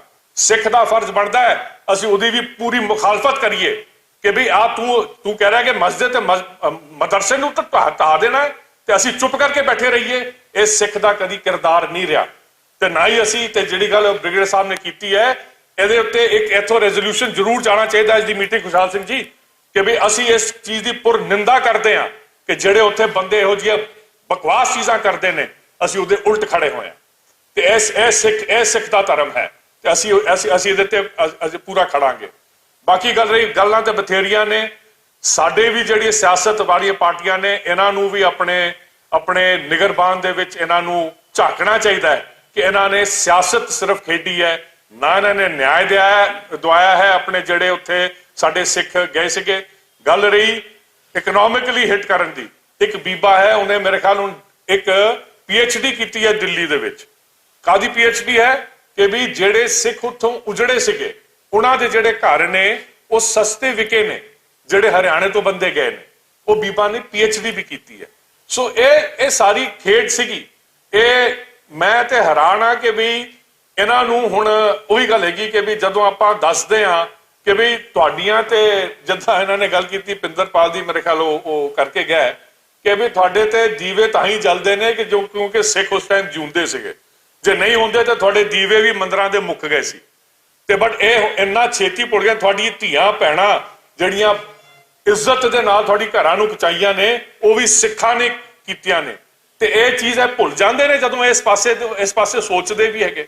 ਇਹਨਾਂ ਦੇ ਦਿਮਾਗ, ਮਤਲਬ ਕਿੰਨੇ ਇਹਨਾਂ ਦੇ ਦਿਮਾਗਾਂ ਨੂੰ ਸਿਆਸਤਦਾਨਾਂ ਨੇ ਕਮਿਊਨਲ ਜਿਹਨੂੰ ਕਹਿੰਦੇ ਨੇ ਪੋਲਿਟਿਕਸ ਕਰਕੇ ਖਰਾਬ ਕੀਤੇ ਹੋਏ ਨੇ, ਤੇ ਉਸ ਪਾਸੇ ਤੁਰ ਪਏ ਨੇ ਕਿ ਇੱਕ ਦੂਜੇ ਨੂੰ ਇੱਕ ਜਿਹਨੂੰ ਕਹਿੰਦੇ ਨੇ ਨਫ਼ਰਤ ਦੀ ਨਿਗਾਹ ਨਾਲ ਹਰ ਇੱਕ ਨੂੰ ਵੇਖਦੇ ਨੇ।